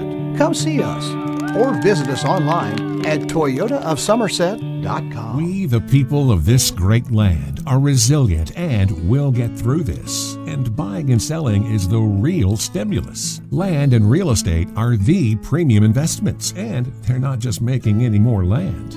At Ford Brothers Auctioneers, we'll get you the most for your property with live, online, and multi-parcel auctions. Selling farms, homes, developments, and commercial properties for top dollar. Give us a call or online at FordBrothersInc.com. Most accidents and breakdowns happen close to home. You know who else is close to home? Tire Pros. With our distance, we're always there for you. And our team of trained and certified technicians can repair your brakes, transmission, electrical, and more. Looking for tires? Shopping online is fast and easy. Choose from our huge selection of name brand tires, then schedule an appointment to have them professionally installed at a time that's convenient for you. Hassle-free, guaranteed. Tire Pros. We're here for you. I'm Michael Laxton, President and CEO of United Cumberland Bank. At UCB, we know that being involved in the community is really important, and the Chamber is just one of the ways that we do that. We do outreach through the schools. Specifically, we love local sports programs, helped out with several playgrounds across our markets. Any way we can help in the community and get involved, we try to be involved in all of our communities and markets. Our customers are our neighbors too. As a community bank, we want to be part of the community. Out here in the real world, we've spent too much time waiting around and wondering if we'll ever get to be what we really want to be. Now it's time to move forward, and with a little help from Somerset Community College, you can finish that degree or start a whole new life as an IT VIP, a healthcare hero, and more. In less time, and for less money than you think. The time is now. The place is here. Never underestimate you.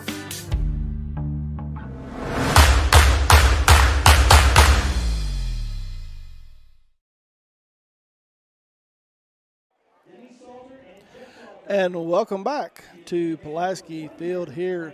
Toyota Somerset High School football. Pulaski County Maroons taking on the North Laurel Jaguars. They lead 27-0. And if you're just joining us, it has been an opening half of big explosive plays, mainly between Bryson Duggar and Chandler Godby. I'll give you a quick scoring recap, and then Mike and Paul Wright have been busy getting stats together for you. We'll have some individual stats. PC jumped out on front at the 9:40 mark of the first quarter. Ethan Idlewine took a 3-yard rush right up the middle, almost untouched, and after the Mounts PAT, Maroons would jump out 7-0. And then that's when the fireworks started. The 5:09 mark of the first quarter, Duggar found Godby a 21-yard pass in the back corner of the end zone that Godby went up and brought in for the second score of the night. And after the Mounts PAT, the Maroons would jump out to the 14-0 lead, but they were not quite done. At the 7:17 mark of the second quarter, Duggar found Godby again, another 24-yard touchdown pass in the far corner. On this side of the field, Godby went up and came down with it, and after the Mounts PAT, the lead ballooned to 21-0. And just before halftime, Bryson Duggar to Chandler Godby on this little shovel pass that looked to be trying just to pick up a first down, but Godby made 3 or 4 tacklers miss, made a couple of moves, and took it in from 13 yards out. Mounts PAT was no good, but that's where we find the score here at halftime. Pulaski Maroons up 27-0. Mike? Thank you, partner. Give you a look at some numbers, and you kind of chronicled Pulaski County dominated the opening half. 10 first downs, 14 rushes for 69 yards, 16 of 21 through the air for 237, 306 yards of total offense, 31 return yards, punted it twice for a 45-yard average, 8 penalties for 95 yards, no turnovers for Pulaski in the opening half. North Laurel, 6 first downs, 18 carries for 18 yards in the opening half, 6 of 10 through the air, 51 yards and a pick. Total offense, 69 yards. They returned 4 times for 67 yards. Punted it 4 times for a 29-yard average. They were penalized 3 times for 26 yards.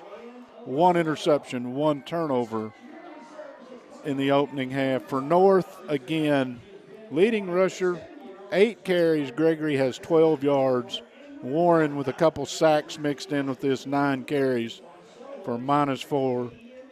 Through the air, Bowling has a catch for 20. Messer has 1 for 9. Gregory, the leading receiver in the game for North, with 4 catches for 22 yards. Total of 51 yards, 6 out of 10 through the air. For Pulaski County, the hits came on.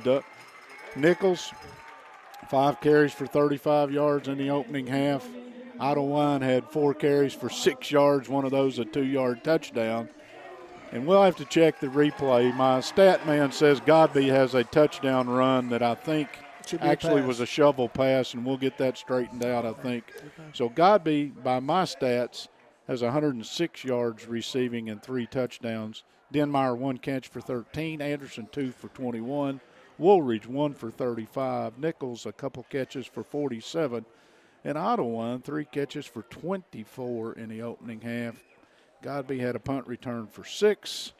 Denmeyer had a kickoff return for 11. That was the opening kick of the game. And Simpson had the pick that we mentioned from North Laurel, and that leaves him at least 3 on the season. He is the leading interceptor on this team. So all things being equal here on the Susan B. Hansford halftime report, Pulaski leads 27-0. And I'm not a gambling man, those of you who know me, but if I had had to gamble on this one, I would have missed this one, Chris. Yes. Maybe not that Pulaski is in the lead. Maybe not that they've even managed to score 4 times. But they have pretty much shut down a North Laurel offense that put up 400 yards last week against a good football team. So for at least one half, Pulaski has taken care of business here tonight. Yes, they really have, and done exactly what they needed to do against this bunch. And, coming out here in the second half, and we've seen North Laurel throw the ball way more than I think they had to. They had to try to keep up. I mean, your leading rushers carried it a dozen times for a dozen yards. Well, basically, that's not exactly right. He's carried it 8 times for a dozen yards. But so here's my question to you, though. You're a running team. That's your MO. Do you give up on it? Right off the bat to try to stay up with it? Because they pretty much just vacated the run. You know me, I said going into this, I would say they weren't going to throw it and they'd come out and throw it all over the yard. Well, they threw it 10 times. That's a bunch for them, North Laurel. right. Now, here's my answer. If I were a throwing team, I'd have come out throwing it. So right. If you force me to throw it and I abandon that quickly, it's not a good sign for your offense if you pull the plug that quickly. Well, and they've thrown it actually 10 times, but they've dropped back to pass more than that. And then Warren has, he had one decent rush that he broke contained, but the rest of the time he's just been pinballed around back there. Yeah. You had some scores, I believe, that were given to you. Danville is up 14-7 at halftime over Somerset. That's and shocking. Southwestern is up 14-6 over Whitley County at halftime. That's shocking. That's 2 shocking scores to me. I don't expect the Whitley County score to hold up, but again, Whitley County has never been a great place to go play football for any of our local schools. I've been there a buku of times, and and again, Southwestern came off a big week last week where they put away a really good North Laurel team on the road. Maybe a bit of a letdown, but I still think the better football team will win that game and that Southwestern will come back. The Somerset Danville one, I hope to get to talk to somebody about that one before bedtime. That surprises me, but we still have a half yet to play here. Next week, though, Mike and I will be on the road with these Pulaski County Maroons as they will travel to Bell County. Well,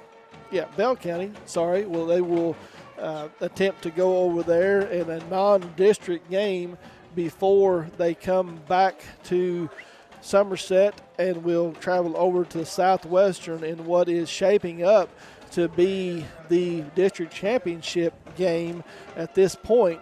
So Pulaski takes care of business here tonight. If they do, they will move to 7-1 on the season, 3-0 in the district. Southwestern, if they take care of business, but you said again in a close game over there at Whitley, that would definitely shake some things up. All right, I've talked a whole lot. You and I do this, and we've talked a bunch about the Pulaski offense, and it's deserved. They put on a pretty good show in the opening half. But let's go to the defense just for a minute. This defense on the season, again, has taken not a whole lot of good things. Well, internally, yes, but externally, not a lot of mention of this football team. But look what they did in the opening half. You're talking about 51 yards through the air and about a dozen on the ground to a good football team. That is pretty good defense considering that you also had 100 yards in penalties in the opening half to overcome, and you kept North off the scoreboard. I think the defense at least gets a tip of the hat. So here is my only concern for this team moving forward. This entire season, they have played a bunch of teams that predominantly run the football. Mm-hmm. We expected Corbin to do it, and they actually threw the ball a little bit more than what they did, and then Pulaski lost that one. They've got 2 more games after this one against predominantly running teams. You got it. And then we get into the playoffs when they're inevitably going to come across a team that likes to throw the football. You've played all year long and not had to deal with that kind of. How much problem does that possibly set you up for? Oh, I think it causes you to see some things you've not seen. I think Pulaski's defense has shown Warren a few things tonight in coverage that maybe he hasn't seen yet this year. Passing teams do that. Now, Pulaski County, they're a bunch of thieves in the secondary. Yes. I think that's the 5th or 6th interception already this year for this bunch. What they do is they practice every day against a pretty good throwing team. So my answer would be they're not as ill-prepared as some might be, but they're not as well-prepared either for when you go up against one of these teams that's used to throwing it 25, 30 times a game. So that's where I was going, and you kind of answered it for me as I was getting there. During the week, obviously, you're going up against the scout team offense. So you're going up against what the other team is going to do, which is run. But if you're Pulaski, that is Duggar and Chandler and some of the guys, that scout team offense that you're talking about. They run a lot of ones-on-ones. So how much does Coach Hines say, okay, guys, we're going to, throw it a little bit here, just to give our defense an opportunity to go in some coverage. So he has them prepared. And Coach Sharp, who is the defensive coordinator for this bunch, I'm going to tell you, he doesn't say a lot, but when you talk to him, listen about what he's telling you, because he told me before the game tonight, he said, I think we've got something for him.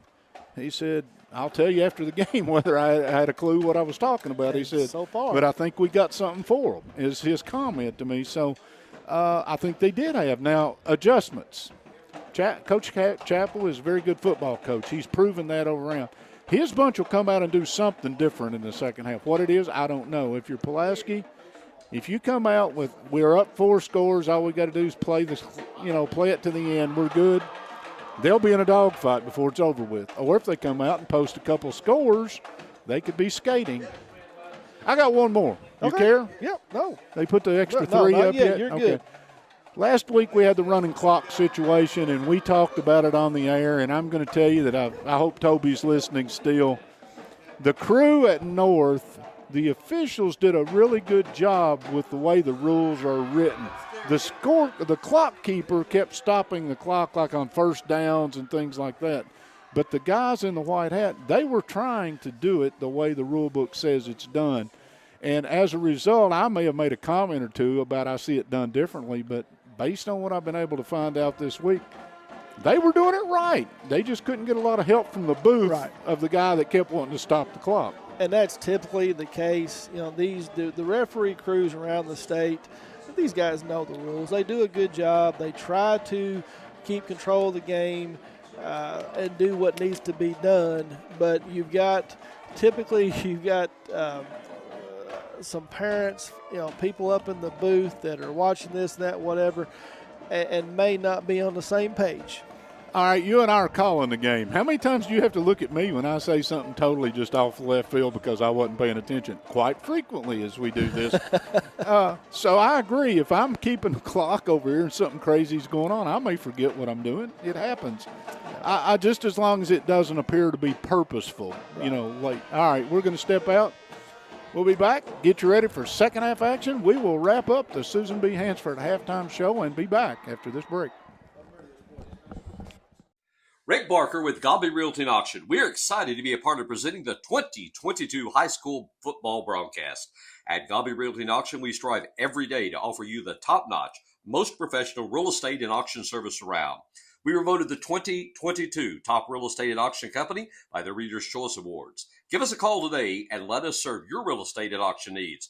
Good luck to all our high school teams this season. We are proud of all of you.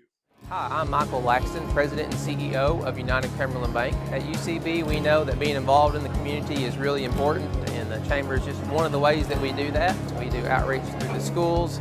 Specifically, we love local sports programs. Helped out with several playgrounds across our markets. Any way we can help in the community and get involved. We try to be involved in all of our communities and markets. Our customers are our neighbors too. As a community bank, we want to be part of the community. Most accidents and breakdowns happen close to home. You know who else is close to home? Tire Pros. With our 24/7 roadside assistance, we're always there for you. And our team of trained and certified technicians can repair your brakes, transmission, electrical, and more. Looking for tires? Shopping online is fast and easy. Choose from our huge selection of name brand tires, then schedule an appointment to have them professionally installed at a time that's convenient for you. Hassle-free, guaranteed. Tire Pros. We're here. Out here in the real world, we've spent too much time waiting around and wondering if we'll ever get to be what we really want to be. Now it's time to move forward. And with a little help from Somerset Community College, you can finish that degree or start a whole new life as an IT VIP, a healthcare hero, and more. In less time and for less money than you think. The time is now. The place is here. Never underestimate you. House for sale. Home for sale. Home for sale. Home for sale. Home for sale. We've got a home. Available now.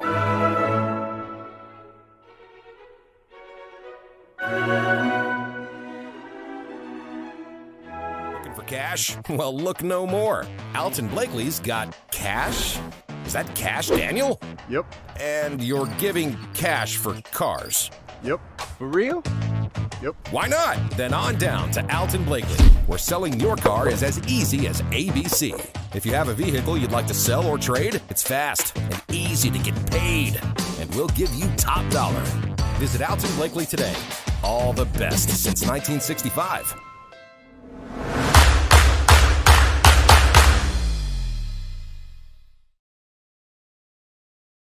Kill anyway, I know that. Welcome back to Toyota of Somerset High School football here at Pulaski Field, where we get set to start the second half. Maroons lead 27-0, and news that we received at halftime, starting middle linebacker Drew Abnett was ejected in the first half. They said for throwing a punch. And so if that stands true, he will have to miss the game next week. This is your post and lawn care kickoff. And it will be fielded at the 10-yard line down there by Keaton Bowling. And now there's your other middle linebacker. Down grabbing the ground. Abbott down on the field. So my. Potential to lose both of your middle linebackers, inside linebackers. Two of your top game. three tacklers on this football team. Yeah, that could be. Dixon on the tackle, by the way, on the kickoff, but that's of little import right now as Pulaski's players have taken a knee. And that Katie Jackson, the trainer, is out, and all the coaching staff is gathered around. He's the emotional leader of this football team, one of. And has had a big night on defense tonight. Yep. He's had, as we've seen him do in the 7 prior games. And as you mentioned, he is leading this team close to. He coming into the game, he had 92 tackles, 10 of them being for a loss. He had 1 sack, and he is by far the leading tackler on the team. Yeah, and he's still down. Yeah, this is the second week in a row we've had a situation with a player. Well, I hear clapping, so maybe he's up. Yeah, he is up, helmet's off, but he is hobbling, and they're going to have to help him off. So a lower body injury of some sort. See all the Pulaski players. Bales is out there glad-handing and trying to pump his teammates up. He and Wesley are looking at their teammates, and this is one of those. It's one of the toughest things in sports, is to see one of your own go down, and then they blow a whistle and say, "Let's go," and you got to fire the motor back up. Not great field position, if that matters. And we will get set here as the Jaguars come out, and we'll run it off to the right side. Carry. And you said in the opening, and I'm just going to say it one more time, their offensive line is huge. They really are. They're just big old boys. And that's what just I don't get. And again, that's why I'm not coaching high school football. But why do you abandon your strength so quickly? I don't know. And you got you down 4 scores. Warren takes the snap, fakes it. Now he throws a quick slant here intended for Jack Chappell, and it was on the money. Chappell's their leading receiver. Yeah, but low enough that I think Chappell thinks there's a middle linebacker in here somewhere. Should have been caught. Agreed? Agreed. Chappell's their leading receiver also. So you go to your money, and it comes up snake eyes, and now you're in 3rd and long. So, and it will be. You come right out of halftime, and you have a plan, and they're 3rd and 6.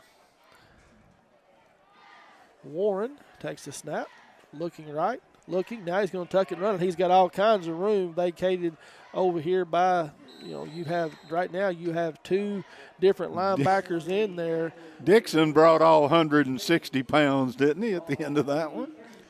Trey Hornsby and James New have moved into the middle linebacker spot. Taylor Robbins has slid out to take over the wheel linebacker, and you still have Idlewind in there, but 2 new inside linebackers. Handoff to Gregory, and he is going to rumble across the 40 up to about the 42. Yeah, back to the previous play. Warren did a great job to break containment, get the first down that they needed, and spin this drive.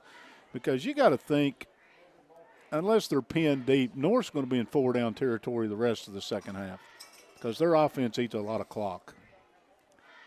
Warren looks over the Maroon defense, and he'll turn and hand it off to Gregory. And he goes right up the middle, and he's going to pick up very close to the line to gain. He got the bounce spot. And they are going to give him first down yardage, getting close to midfield. So the Jaguars have come out here in the second half, Mike, and have done exactly what they need to do, running the football. You're from the run-the-ball school. Well, when you've got that type of line. Oh, I agree. Anyway. And my back is a hammer. Yeah. Warren, he turned around and hands it right off to Gregory again off the right side. He's not going to pick up a whole lot. Good job there by the defensive line. But I think we have another Maroon player down. And that you mentioned that in the beginning of the game. Is that Wesley? I think it's 33. I think is that Hornsby? Oh, that's is that Hornsby. Another? That's another linebacker. That's another linebacker, and it is Hornsby down. I don't know. Boy, this is let's just go ahead and read. Conveniently located off North Highway 27, Magic Monogram between Big Lots and the former Backyard Burger is a place for custom embroidery, screen printing, and so much more. They can put your design on medical and athletic uniforms, corporate and school apparel. Find them on Facebook. Search Magic Monograms and Embroidery, and also Entrust Healthcare. Stressed, anxious, depressed, at Entrust Healthcare Counseling Service, we get your services started today. Entrust offers you the flexibility of providing you with counseling services in their office, on the phone, or through your computer. Give them a call, 606-676-0638, or visit their website at entrust-healthcare.com. At Entrust, your mental health matters. Henderson Chiropractic is committed to relieving your pain using the true principles of chiropractic care. The caring, helpful team strives for excellence through extraordinary service and patient education. Dr. Henderson provides chiropractic care for injuries that occur during sports, auto accidents, work-related activities, or just everyday wear and tear. The experience you need, the results you want. That's Henderson Chiropractic. Also want to remind you, this is the Toyota of Somerset High School Football, our title sponsor, presented by the Ford Brothers Auctioneers Realtors here on LakeCumberlandSports.com, and this is your Buffalo Wings and Rings video game of the week. Be sure to tune in next week where that will be the Somerset Lexington Christian battle and Buffalo Wings and Rings. Wings created your way, always fresh and never frozen, partner. Update, another lower leg injury. Another lower body injury. Hornsby is being helped off the field, not able to put any pressure on that left leg at all. So we are 10 minutes and 10 seconds into the third quarter. Something going on out there? Is it just a rash that they're unrelated incidents? And we have had 3 inside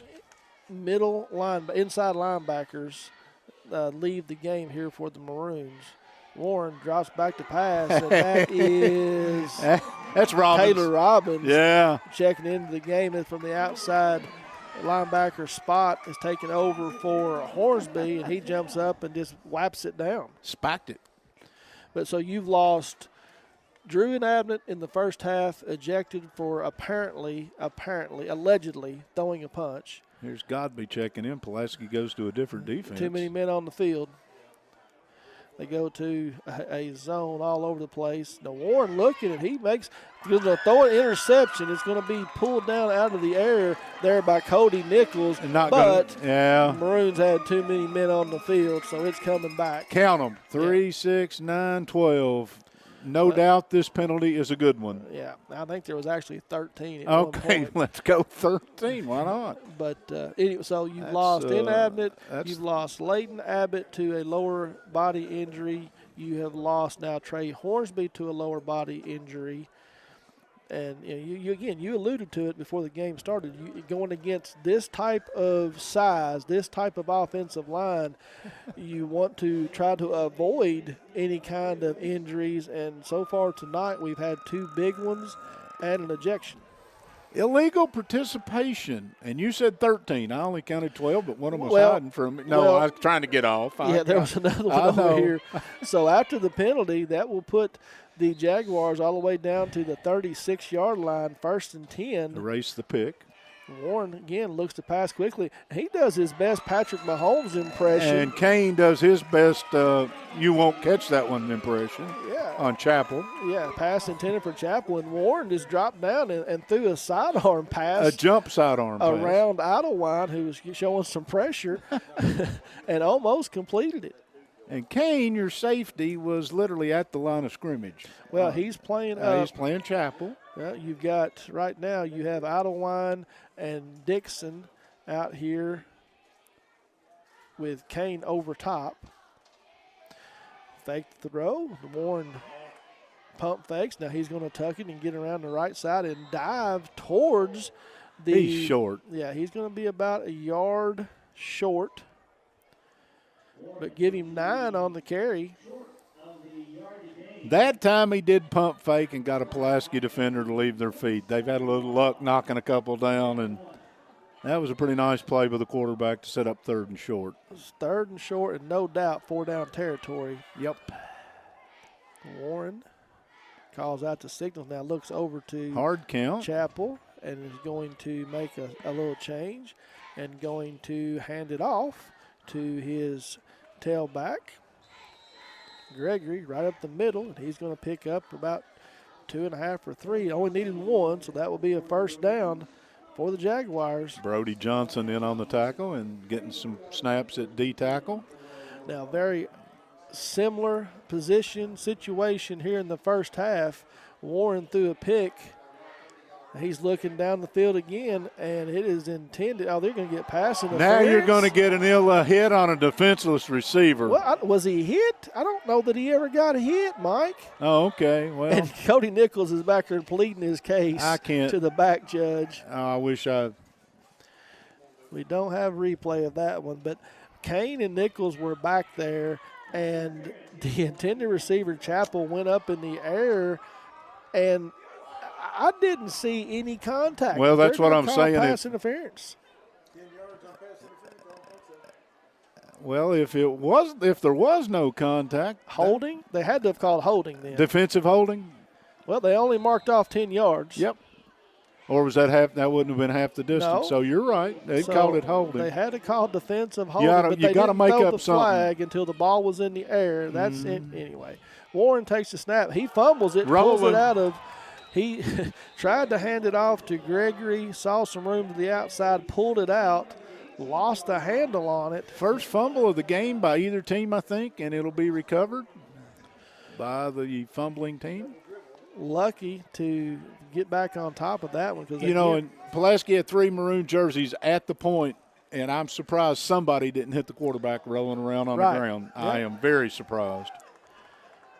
So Warren will send receivers split out, single both ways, takes the snap, fakes it, rolls to his right. Now he's looking, he's under some pressure, and he's going to throw it down there, and Nichols comes out of bounds, in. I think. Yeah, he picked it. But it falls incomplete. So, oh, okay, he didn't pick it, my bad. Maroons bringing 3 on the play are able to get good pressure on Warren. When are we going to get a hold in this pass rush as Warren breaks contain? They're pretty good at not holding. Well, and there was over there on the perimeter. You saw what I saw, didn't you? And George turned around to get out of the way. Yeah, I love it. Anyway, that will bring up a big 3rd and 4 for this Maroon defense, trying to get this Jaguar offense stopped. They've had the ball the entire quarter.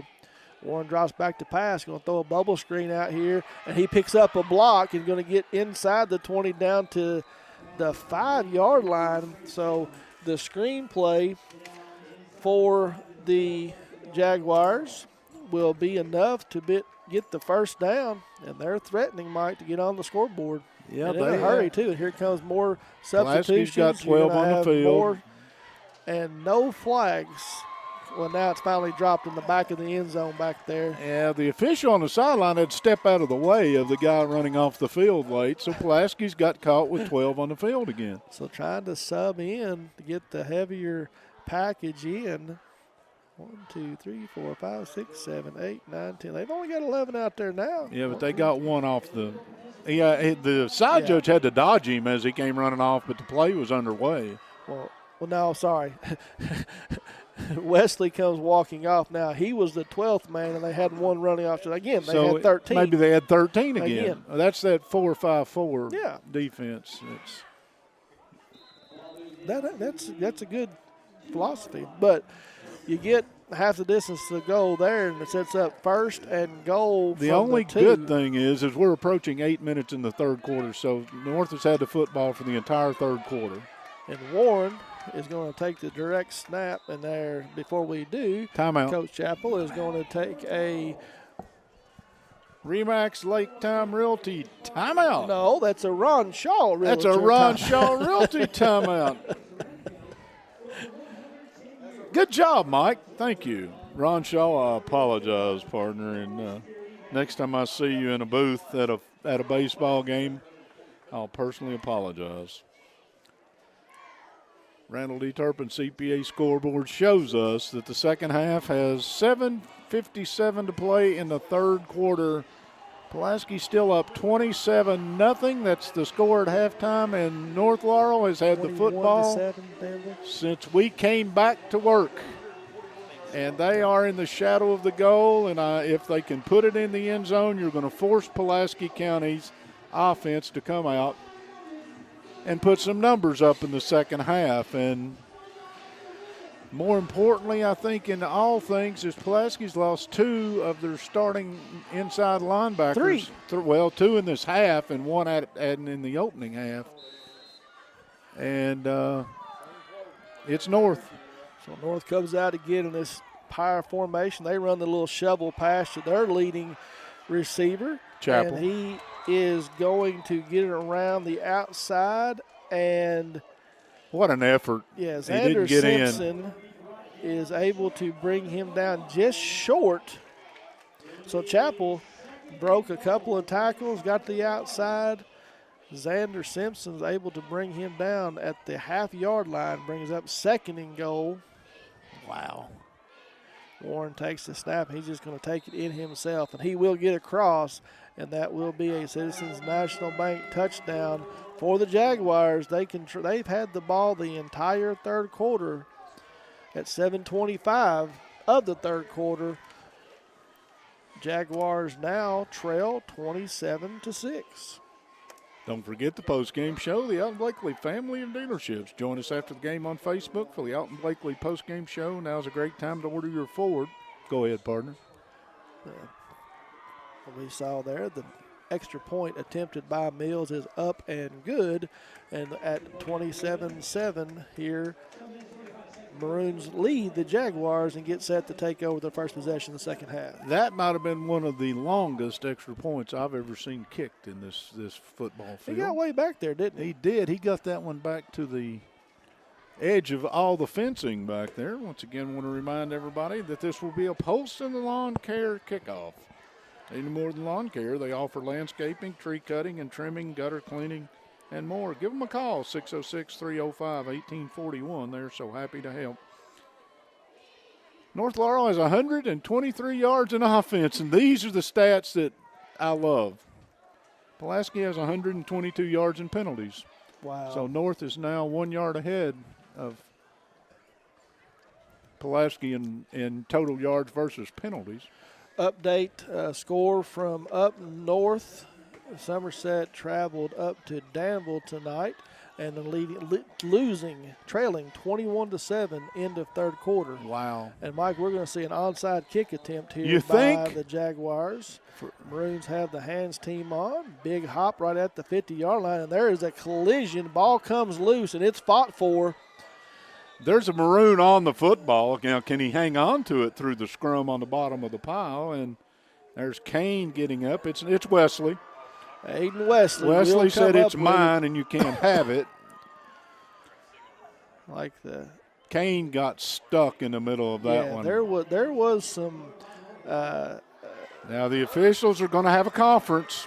I love it. Goodness, Wesley comes up with the ball, but again, you've got 4, and they're saying that Wesley took the ball away from, and they're going to give the ball to North Laurel. I would assure you that this kind of officiating does not happen at home very often. Oh, my goodness gracious. So North Laurel. So Wesley took the ball away. That's what I saw him give the signals, that he said Wesley snatched it away from him on the ground.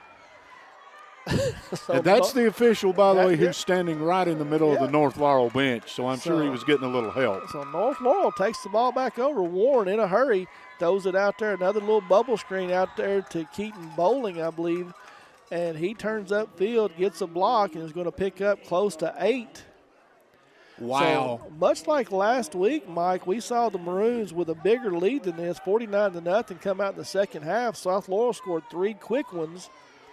Yeah, but that was a Christmas present. I understand, but North Laurel looking to do something again, and that's a quick slant intended for Cole Messer that's thrown high. Yeah, if you're Pulaski County, I saw Kane come out of the lineup, so one of your starting safeties is over here behind the bench, and the attrition continues. Yeah, he got blown up on the onside attempt, and he's holding his shoulder, and he had shoulder problems earlier in the season, and so we've lost 4 defensive starters.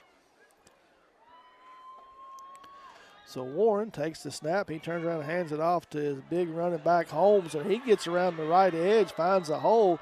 And if I'm Coach Chandler, that's his only second carry, I believe, of the night. He's got about 20-plus yards. Yeah, I don't know why he doesn't see it more often, and he's going to check out, I think, after that carry. But that's another first down. And you're about to get this into a manageable working situation if you're North Laurel. And Pulaski County has yet to see the ball on They have offense. not run an offensive play in the second half. Warren turns around and hands it back off to Evans again, and he powers his way up the middle. And now you start to see this offensive line for North Laurel. When do you get the holding call? Well, I mean, right now they're just driving the defensive line of Pulaski off the ball. Who have been out there for the entire third quarter. Sure. And they're just exerting their will right now on this defensive front. And here's another handoff to the aforementioned Evans. That's 3 carries in a row, and he's picked up 20 yards on 3 carries. Pulaski's going to send some bigger bodies, J.J. McCune. And if Pulaski can get him off the field, here comes Wesley late, and they will get him off this time. Coach Chandler's all the way out to the numbers trying to cause plays. Well, again, he's on.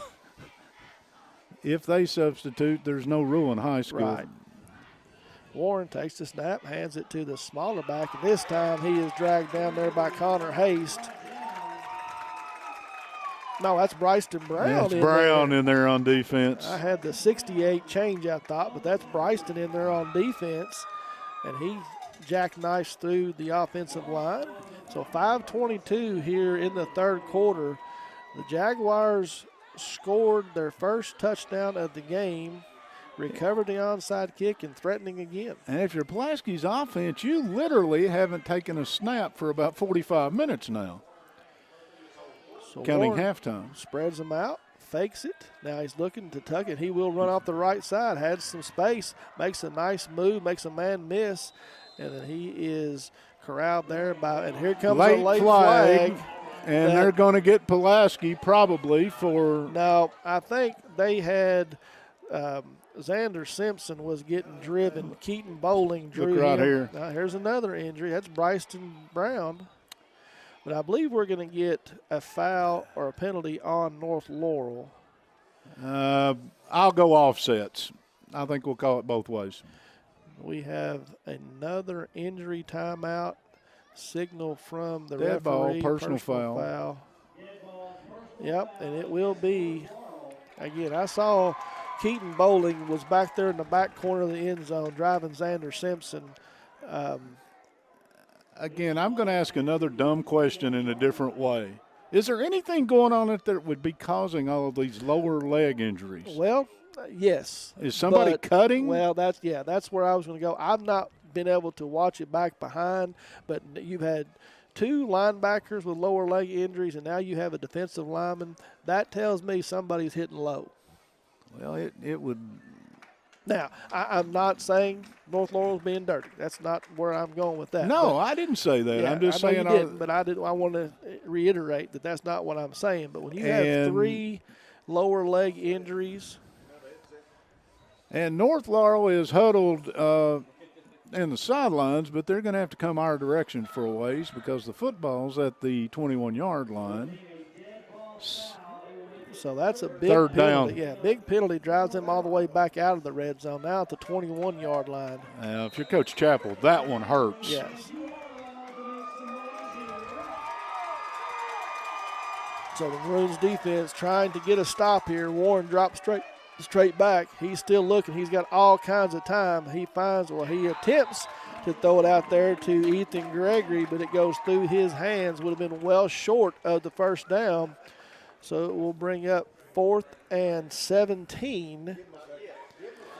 Well, if Pulaski could hold in this 4th and 17 and not commit a penalty of having too many men on the field or some other violation, their offense will get to see their first snap of the second half.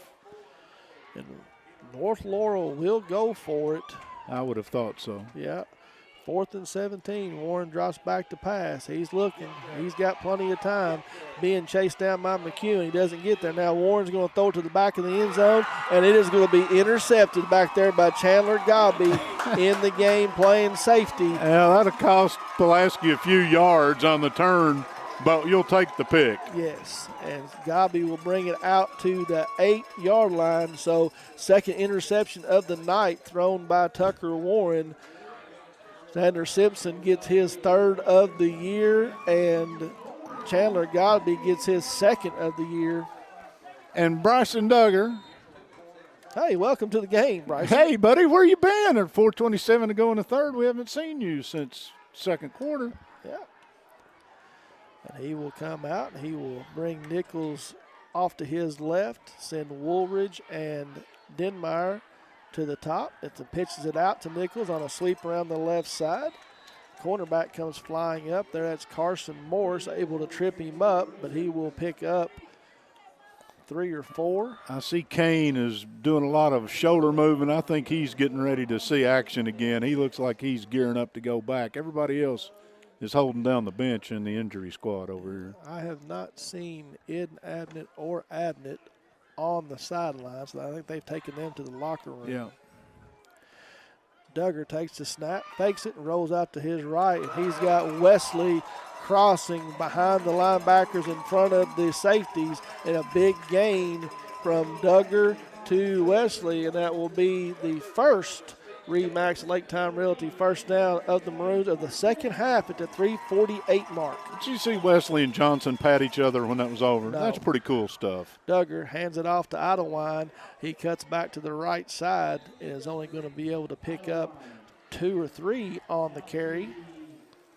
Now, Austin Johnson is listed as one of the leading sackers in the state, and Wesley makes the catch, and at the end of it, they're patting each other on the helmet. Through all of what's been going on, those two are still playing football. So the Maroons looking to try to answer the score.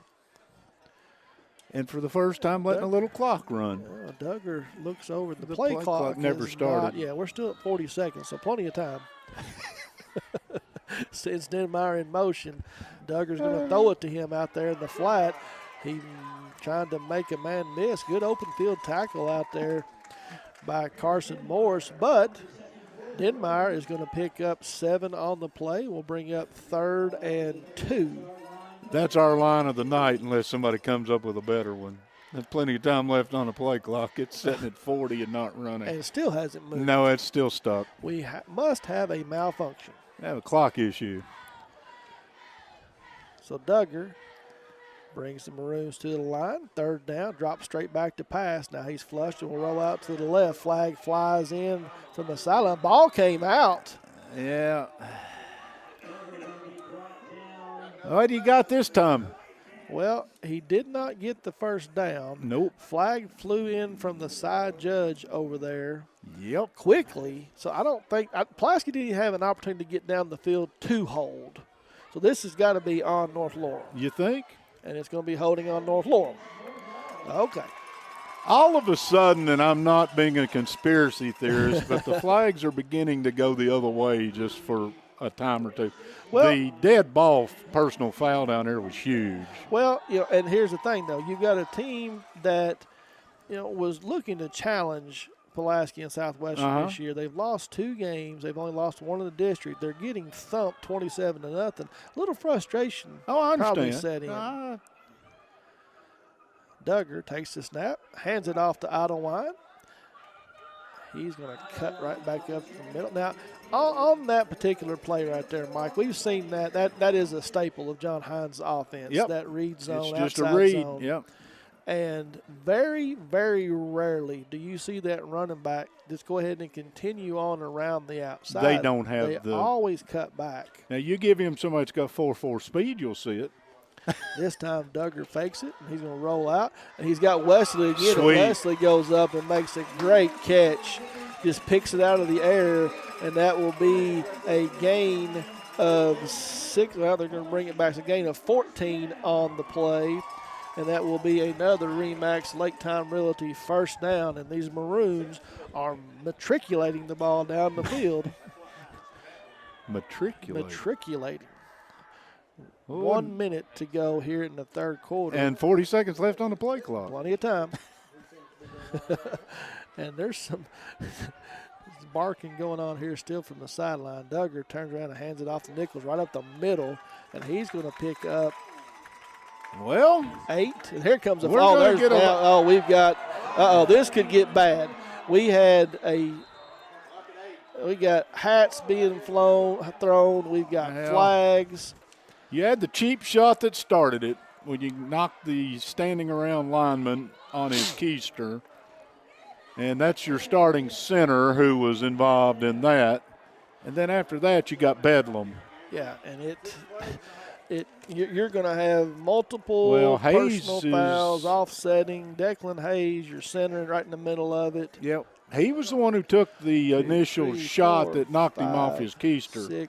6 penalty flags and a hat on the field. Yeah, and you may see another Pulaski player at least ejected. Well, and again, you had him retaliate, but you had a very clear, aggressive push. So you're that started it. Multiple ejections. Yes. We're going to see George has got his pen and pencil out. He's going to have to. Going to need a calculator. Yeah, an abacus or something to figure out what all we got here. And you've earned it, guys. So here is the initial signal. We have dead ball, personal foul, offsetting on both teams. You knew that was coming. Right. Then you have a personal foul, dead ball, personal foul against the Maroons. So they get the offsetting penalties, and then as you said, you get the Declan Hayes. If they gave both of them to Hayes, I'll tell you where Hayes is going to be. Well, yeah, that's 2 personal fouls. But I did not see the ejection signal. Godby's trying to rally the troops. He's trying to get them over here. And now we have the entire North Laurel coaching staff out at the hash marks looking for an explanation. They're looking for disqualifications, what they're looking for right now. They're wanting to leave a mark when they leave town. Yeah, and so they're trying to get this sorted out. The wind has picked up a little bit, Mike, since the beginning of this game. Flags moving from the north. Yeah, the wind and the temperature is supposed to drop. I think we're supposed to be in the 40s by the time we get done here tonight. Frost and 30s in the morning. Yeah. So, again, this officiating crew, I'm not saying any of this. Well, I am saying it. Yeah. Some of this is their fault because of the way it has been officiated.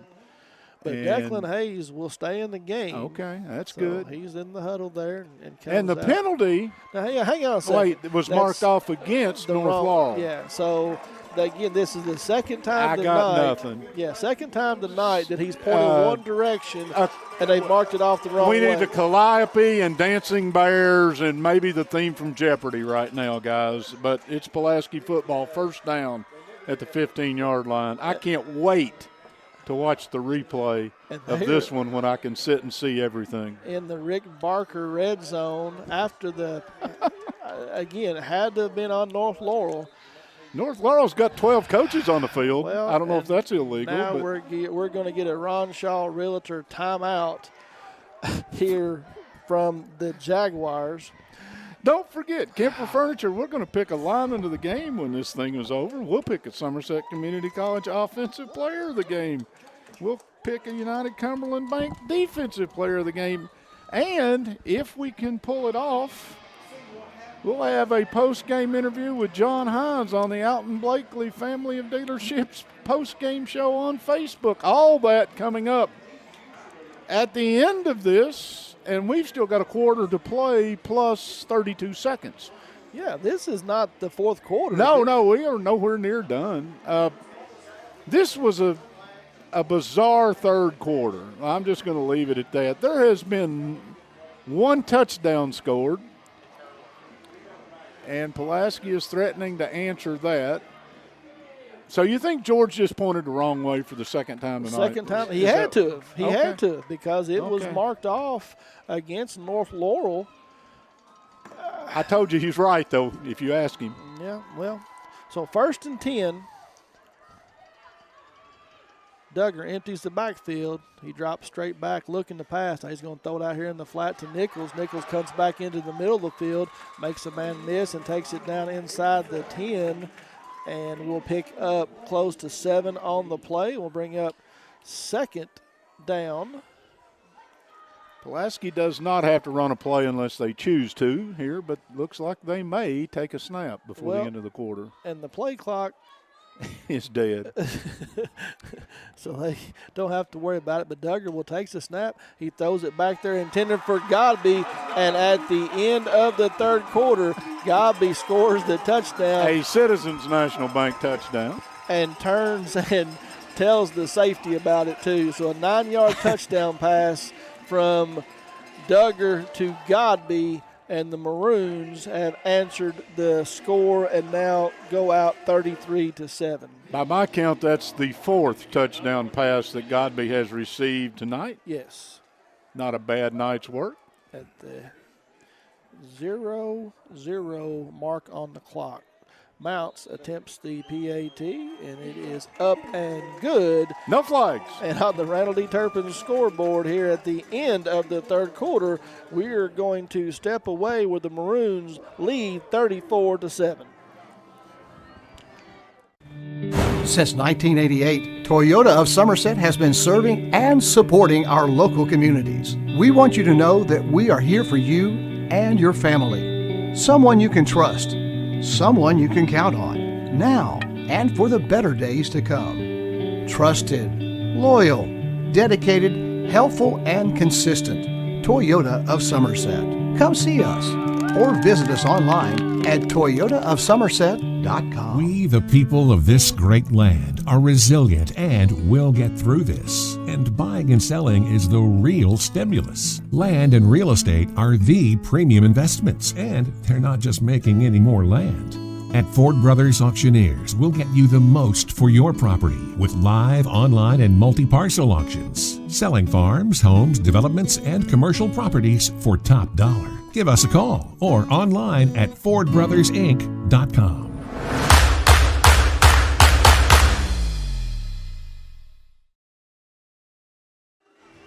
We're back, partner. Welcome to the No, I'm not going to say that. No. We are back here at Pulaski Field. Post and lawn care kickoff from Pulaski County. Idlewind will put his foot to it, and it's a low line driver that Ethan Gregory will pick up at about the 7-yard line. Takes it back to the middle of the field, looking for a gap. Not going to find one, and he's brought down there's a late shot after the play, and they're not going to call that. No flags.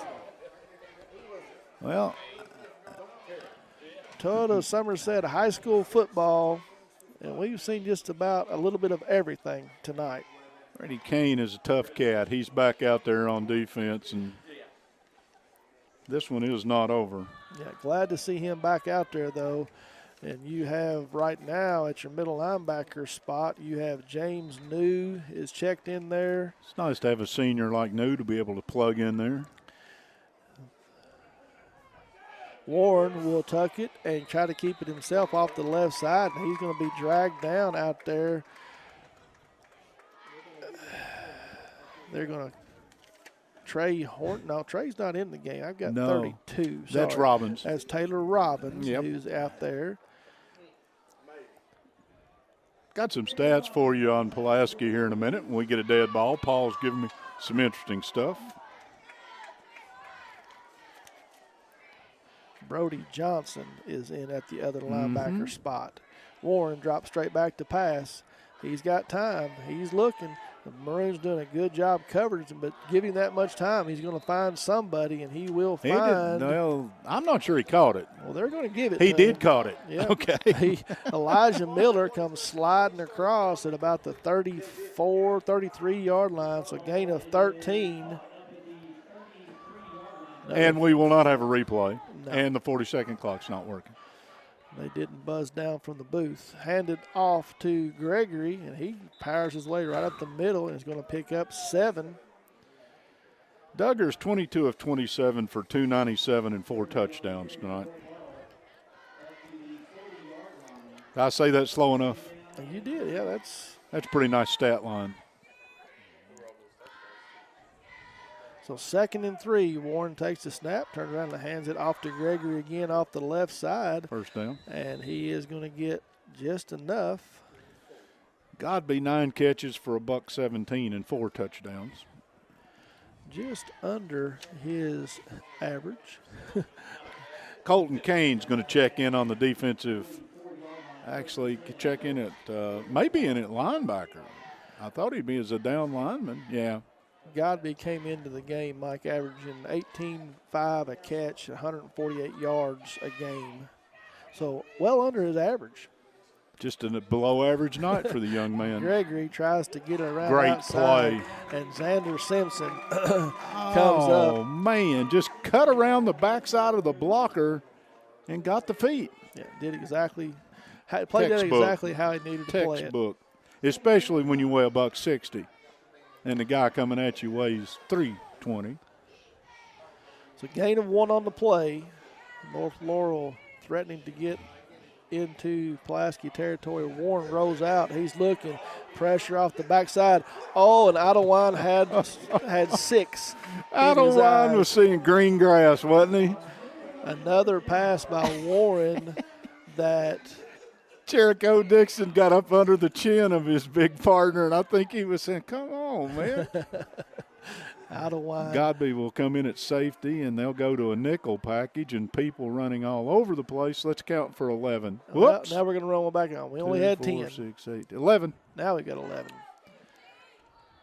Warren drops back to pass, throws it out here in the right flat for Gregory. Nice he's play. going to be brought down on the play. That's Nichols coming up to make the stop, and will bring up 4th down.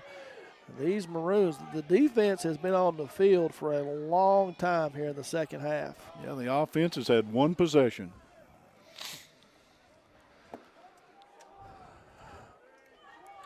So you see Jay Bell's looking at the sideline, trying to get the call in. Warren drops straight back. Maroons will rush 4 under some pressure. Bells was there, but he's not going to be able to make the tackle. And Warren is going to he's going to be, depending on the mark, it's right on the 46, and that's where he needed to get. Yeah, it's close. So, and they're going to eyeball it. And they're going to say short is the preliminary indication. Yeah, not even going to measure. They're going to say they're busy. Was a half yard. So Coach Chappell could ask for a measurement, and I would. Oh, I would too. Without a doubt, I would. But now here's the problem that I've got with that situation. You've taken the ball. Yeah, you've already moved it. Moved it all the way in. Yeah. To the hash mark, but they've already changed the. Yeah, the jury's no longer out. They've reached a decision. So good stop by the Maroon defense. Warren gave the best effort to try to get the first down. Duggar will bring the offense back out. He's got Woolridge and Denmeyer up top. Godby is tackled down here at the 47-yard line. Tackled and held to the ground at the end of the tackle. He just got goes and picks the ball up and gives it to the official. On the play, Nichols is going to pick up 7, but I'm telling you, Godby came off the line of scrimmage, and 2 North Laurel defenders just tackled him. I mean, that's – yeah, and that is going to be interesting because – that's a live ball penalty. Yes, it is. So you can tack it on to the end of the run. They're going just holding is all it is. Just holding. So 10-yard holding tacked on to the run. So end up being a 17-yard net gain. Yeah, and a good call because there are a few things you're not really allowed to do, and that's one of them. Everybody saw that one. Stevie saw that one. Yeah, I mean that was. I mean, I was even watching I was watching the ball and saw a tackle back there. I know. I saw you react. It's like, oh. And now we're going to determine whether or not he. Are we where we belong? Did he point the right direction? Oh no. If it wasn't sad, it would be funny, but it's beyond the funny part now. Gracious. So. Now we got to go explain to the other official, and then he'll have to go explain it to Coach Chappell. So if Toby, if you're listening, make sure you watch this one. Now Pulaski's going to huddle though. Well, the problem is, I'm telling you, they are planning on moving the ball back, and the chains have already been moved. Yes. Yes. And whatever is going to be a guesstimate. Well, we're ready to go, though. Don't forget the Don Franklin Somerset family of dealerships. They sponsor our official photography. And when you see those beautiful prints that Nick does on our Facebook page and other social media, thank the good folks at Don Franklin Somerset. Visit them today at any of their 4 Somerset locations or on Facebook at Don Franklin Somerset family of dealerships. They'll treat you like family. You ready to go, partner? Well, I think so. We're back to the original spot, aren't we? They made an adjustment. They marked it, moved it back. Duggar fakes it. Now he's going to throw it back there. He's got Denmeyer. No, Denmeyer goes and tracks it down. 31 yards. I thought it was too long. I did too. Denmeyer just kept going. Duggar put the air under it. And if the wind was blowing the other direction, it's too far. That's pretty, though. And Denmeyer's got the best speed of any outside receiver on this football team. And Duggar, last week, threw 8 touchdown passes. Duggar has thrown 5 touchdown passes tonight. 31-yard touchdown pass to Harris stop Denmeyer. And go move, little double move over here. Nice. And you saw Duggar roll away from it and come back, and Mounts' extra point is up and good, and that will extend the Maroons' lead out to 41-7 here on the Randall D. Turpin scoreboard. 8:40 to go in the game. Since 1979, Modern Systems has been protecting communities all across Kentucky, and they're proud to be part of the communities they serve, committing time and sponsorship to numerous charities like Project 5810, Relay for Life, March of Dimes, Heart Walk, local school programs, and many more. Modern Systems, your neighbors and your friends, they work 24/7 to protect the things that matter most to you, from homes to business to schools and churches. Let Modern Systems be your trusted name in secure. And again, when security, let us remind you one more time, following this game, our post-game show will be the Alton Blakely Family of Dealerships post-game show live on Facebook. Hopefully we will have an interview with Coach John Hines at the end of this one. Pulaski County will get Kane off the kick team, which I think is probably a smart move with him being banged up. And Coach Hines is, I think, telling him you got to stay over here. You just can't go back out there.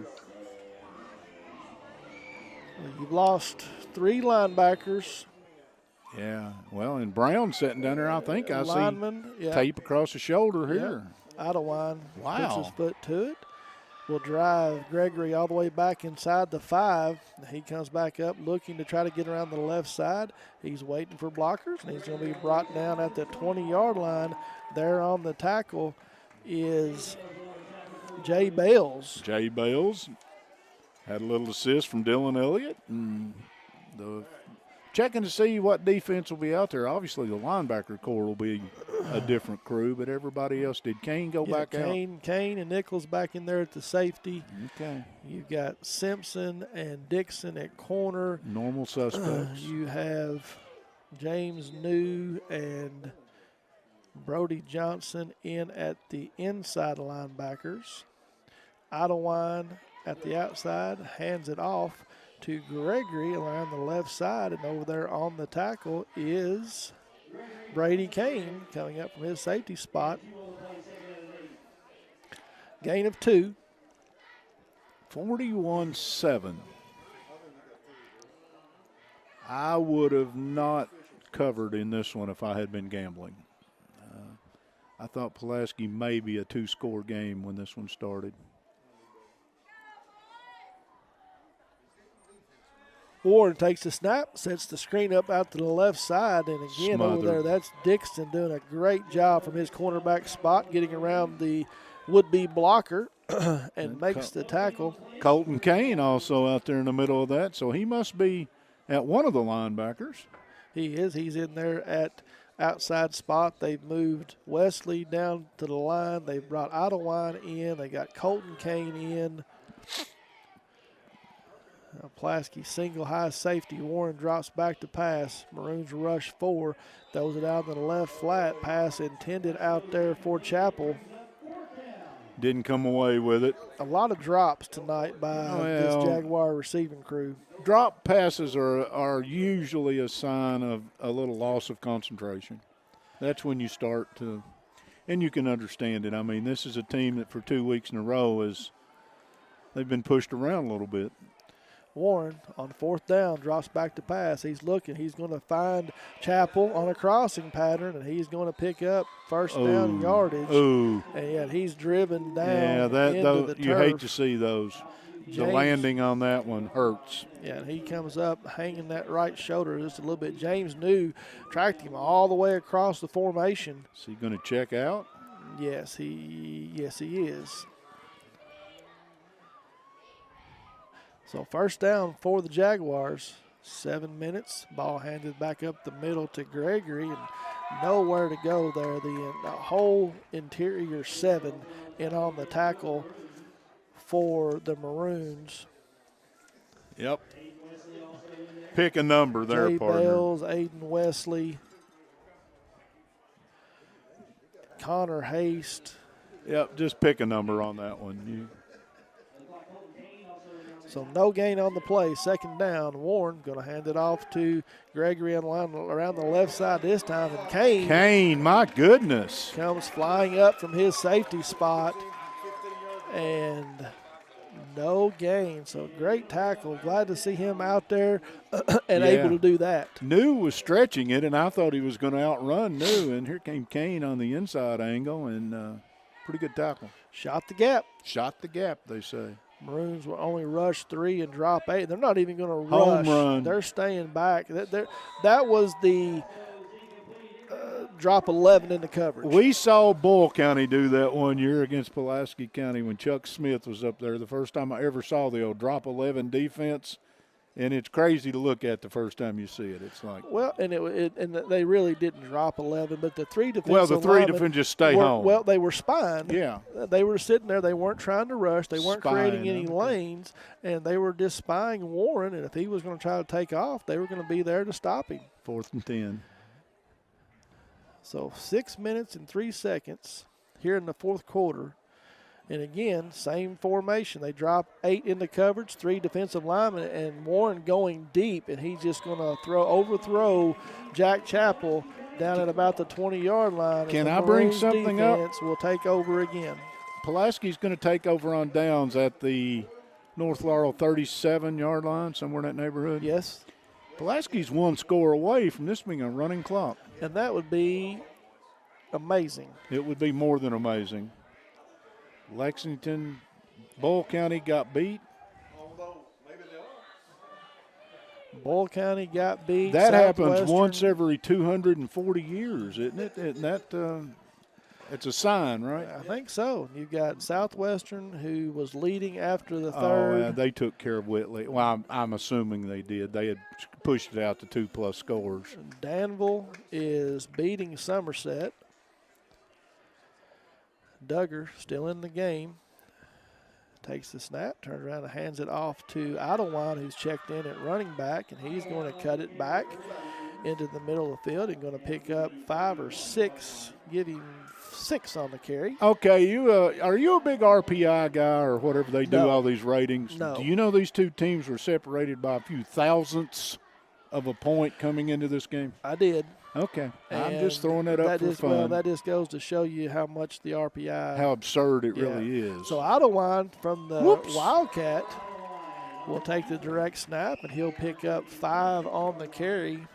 And you mentioned the RPI, Mike, and coming into the game, you're exactly right. You had North Laurel, and I've got that information. I do too. somewhere. I just threw it up there for fun. I mean, I looked at it before we came on the air, and it was so close you couldn't separate them. And this is a big win for Pulaski. This is a Yeah. game that will help their RPI. And the Wizards at KSR had North Laurel above Pulaski in the rankings. Yeah, hand it off to Idlewild around the right side, and he will stretch that one out and take it on outside, and will pick up 4 on the play before he is wrestled down. Says he stays in bounds, so the clock will continue to run. I think you and I'll volunteer to do the basketball version of this rivalry if they'll let us. The North Laurel-Pulaski basketball game might be fun this year. Could be. You think? Pulaski doesn't have the talent or doesn't have the team that they had last year taking over there, but it still should be a very good game. Well, it'd be fun to watch. So 4:24 on the clock. Duggar moves Idlewild off of his right shoulder to his left. He's got Zach Anderson up top. Now he's looking, and he's going to throw it. Oh, and he's got Denmark. Oh, here goes a flag flying in. That's the same guy that threw that one earlier, and he's got a nice arm. Well, so you got Godby, who was tackled again on the play. Okay, I didn't see that. Running a crossing route, and Okay. 2 North Laurel defenders right there at about the 15-yard line just tackled Godby. We've had a little fun with this through the year.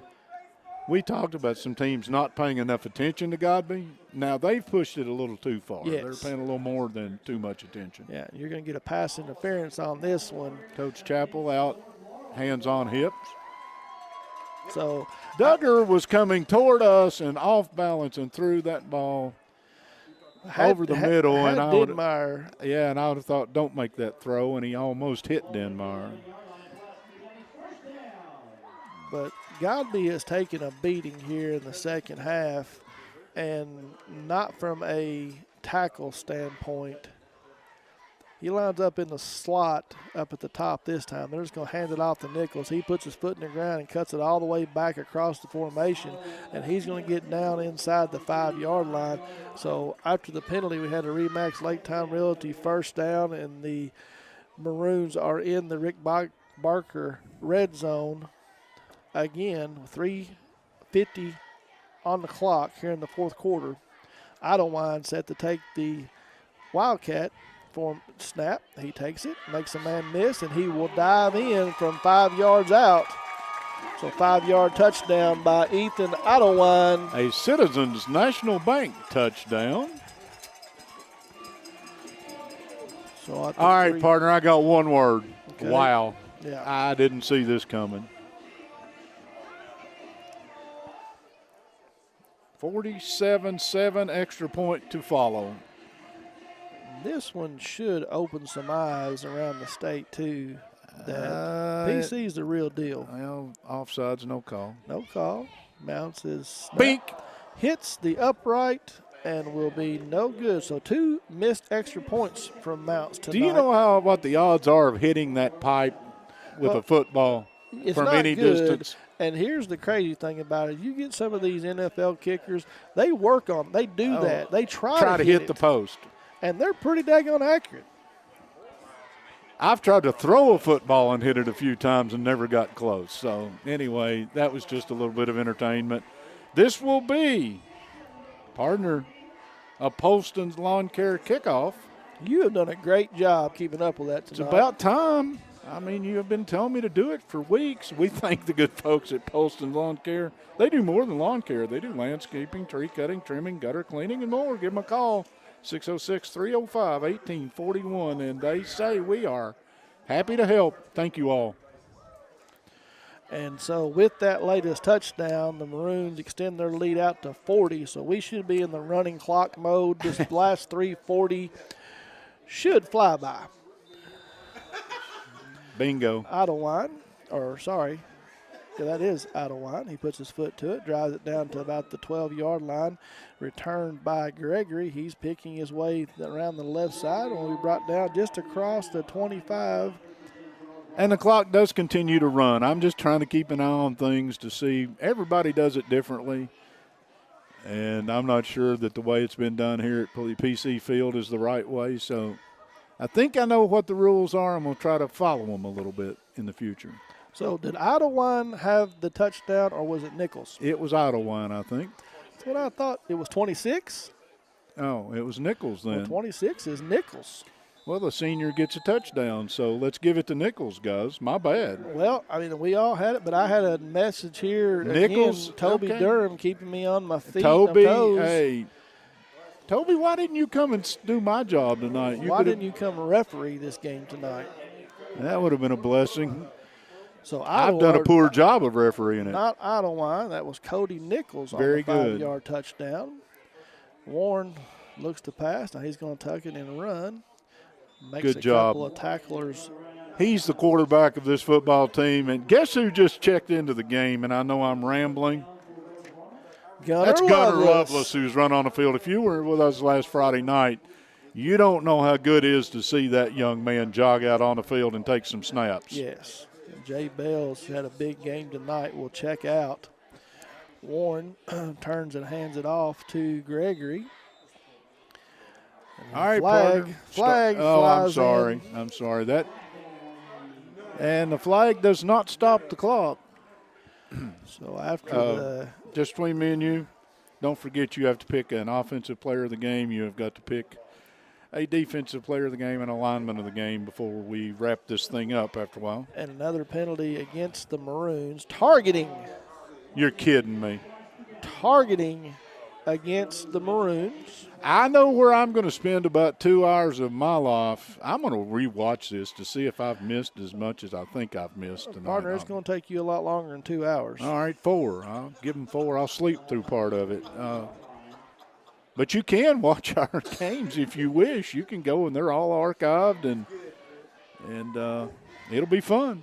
So 1st and 10 for the Jaguars across midfield at the 40. Warren turns around and just hands it off to Gregory on a sweep around the outside, and he's going to pick up close to 9 before he is finally dragged down over there by Brody Johnson on the tackle. We're under a minute. If the 40-second clock worked, I would tell you how much time they could spend, but it's not working. Warren takes the snap. He's going to fake it, throw the screen out there on the left side. Yes. And there's some room, and he's going to take it. Nichols will bring him down inside the 5. And if they don't call timeout, they may not get a playoff. Let's see. They're going to take. They did not take a timeout, but they'll have time to get maybe. That's Carter Kelly on the reception. The clock, they'll get a play off. 18 seconds. Warren going to try and hand it off up the middle, and he will lunge in, and that's Logan Hall. Clock should have stopped. Carry, and there's no sense in the clock stopping. Well, I know, but on a score, I'm playing rules guy right now. I understand. Okay. So they do stop it at 2.3. Okay, let's put 8.1 back on the clock. So at the 5-second mark of the 4th quarter, Logan Hall. All right, Pulaski County's going to move to 7-1 on the season. They're going to be perfect in the district along with Southwestern. And the 1-2 seed is all that's left to determine in our district right now. Pulaski and Southwestern will be the 1 and 2 seeds, depending on how things play out. Yeah, this sets up Whoops. You had a missed snap. Warren is the holder. He's looking. He's back fading. He will throw it to the back of the end zone. Jericho Nichols will go up and knock it down. Dixon, sorry. No, I'm just laughing. Dixon made a nice play. Yeah, Jericho Dixon will knock it down, and that. Nope, that was on the extra point, so the clock didn't run. So, and it's not supposed to start until they kick off. I hope they start it and we end this. But. Yeah. All right, let's make sure we got the score right.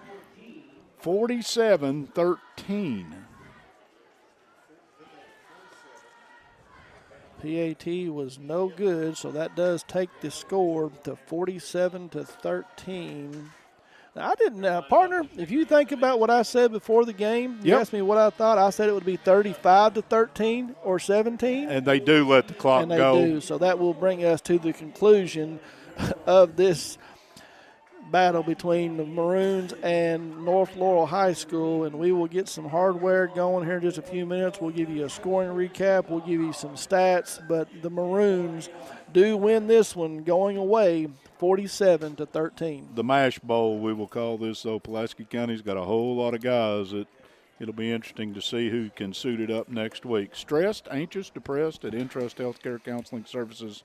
We can get services started today. Intrust offers you the flexibility of providing you with counseling services in their office, on the phone, or through your computer. Give them a call, 606-676-0638, or visit their website at intrust-healthcare.com. At Intrust, your mental health matters. One more thing, I want to remind everyone that the Don Franklin Somerset family of dealerships is our official photography sponsor here on Lake Cumberland Sports, and a big thank you for them for doing that for all of our high school football and other sports coverage. Be sure to take advantage of the end of summer savings at any of their Somerset locations. Visit them at any of those locations or on Facebook at Don Franklin Somerset Family of Dealerships. They'll treat you like family. We need a Somerset Community College offensive player of the game, a United Cumberland Bacon defensive player of the game, and a Kemper Furniture lineman of the game, and you're going to give a scoring recap, correct, partner? Yes, real quickly, give it to you.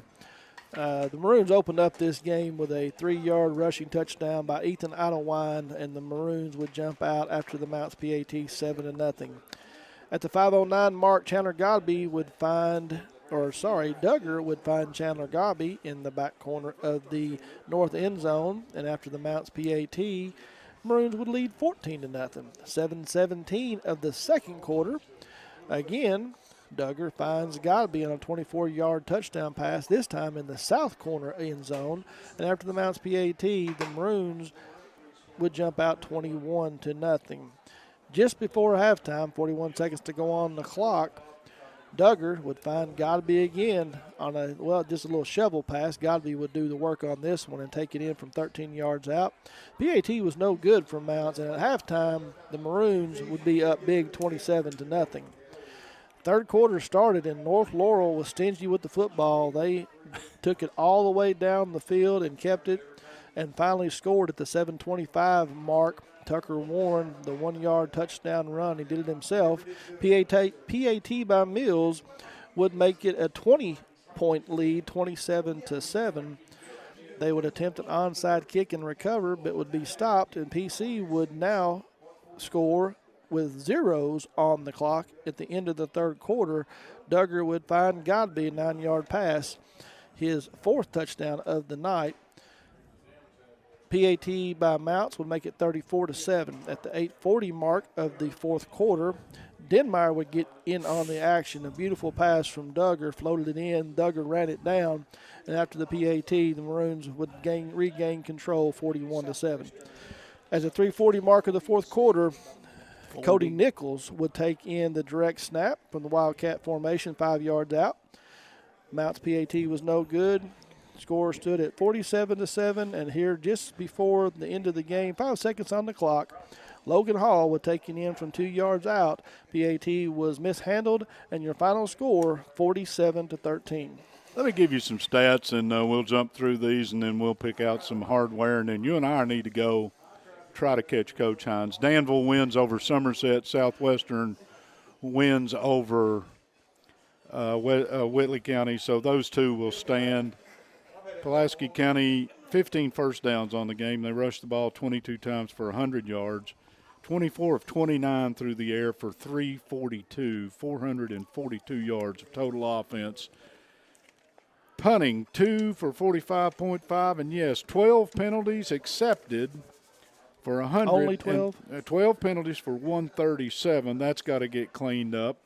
North Laurel, 17 first downs on the game. That's why if you look at stats, more first downs in Pulaski County. They rushed the ball 44 times, Chris, for $135. That's 3 yards a carry if you do round math. Through the air, they threw it 27 times, 14 of 27, 1 pick, and 121 yards. They run 71 offensive plays and net 256 for the game. Punted it 4 times for a 29-yard average. They were penalized 8 times for 87 yards. They fumbled it once. They threw a pick, 2 turnovers, or they recovered that fumble.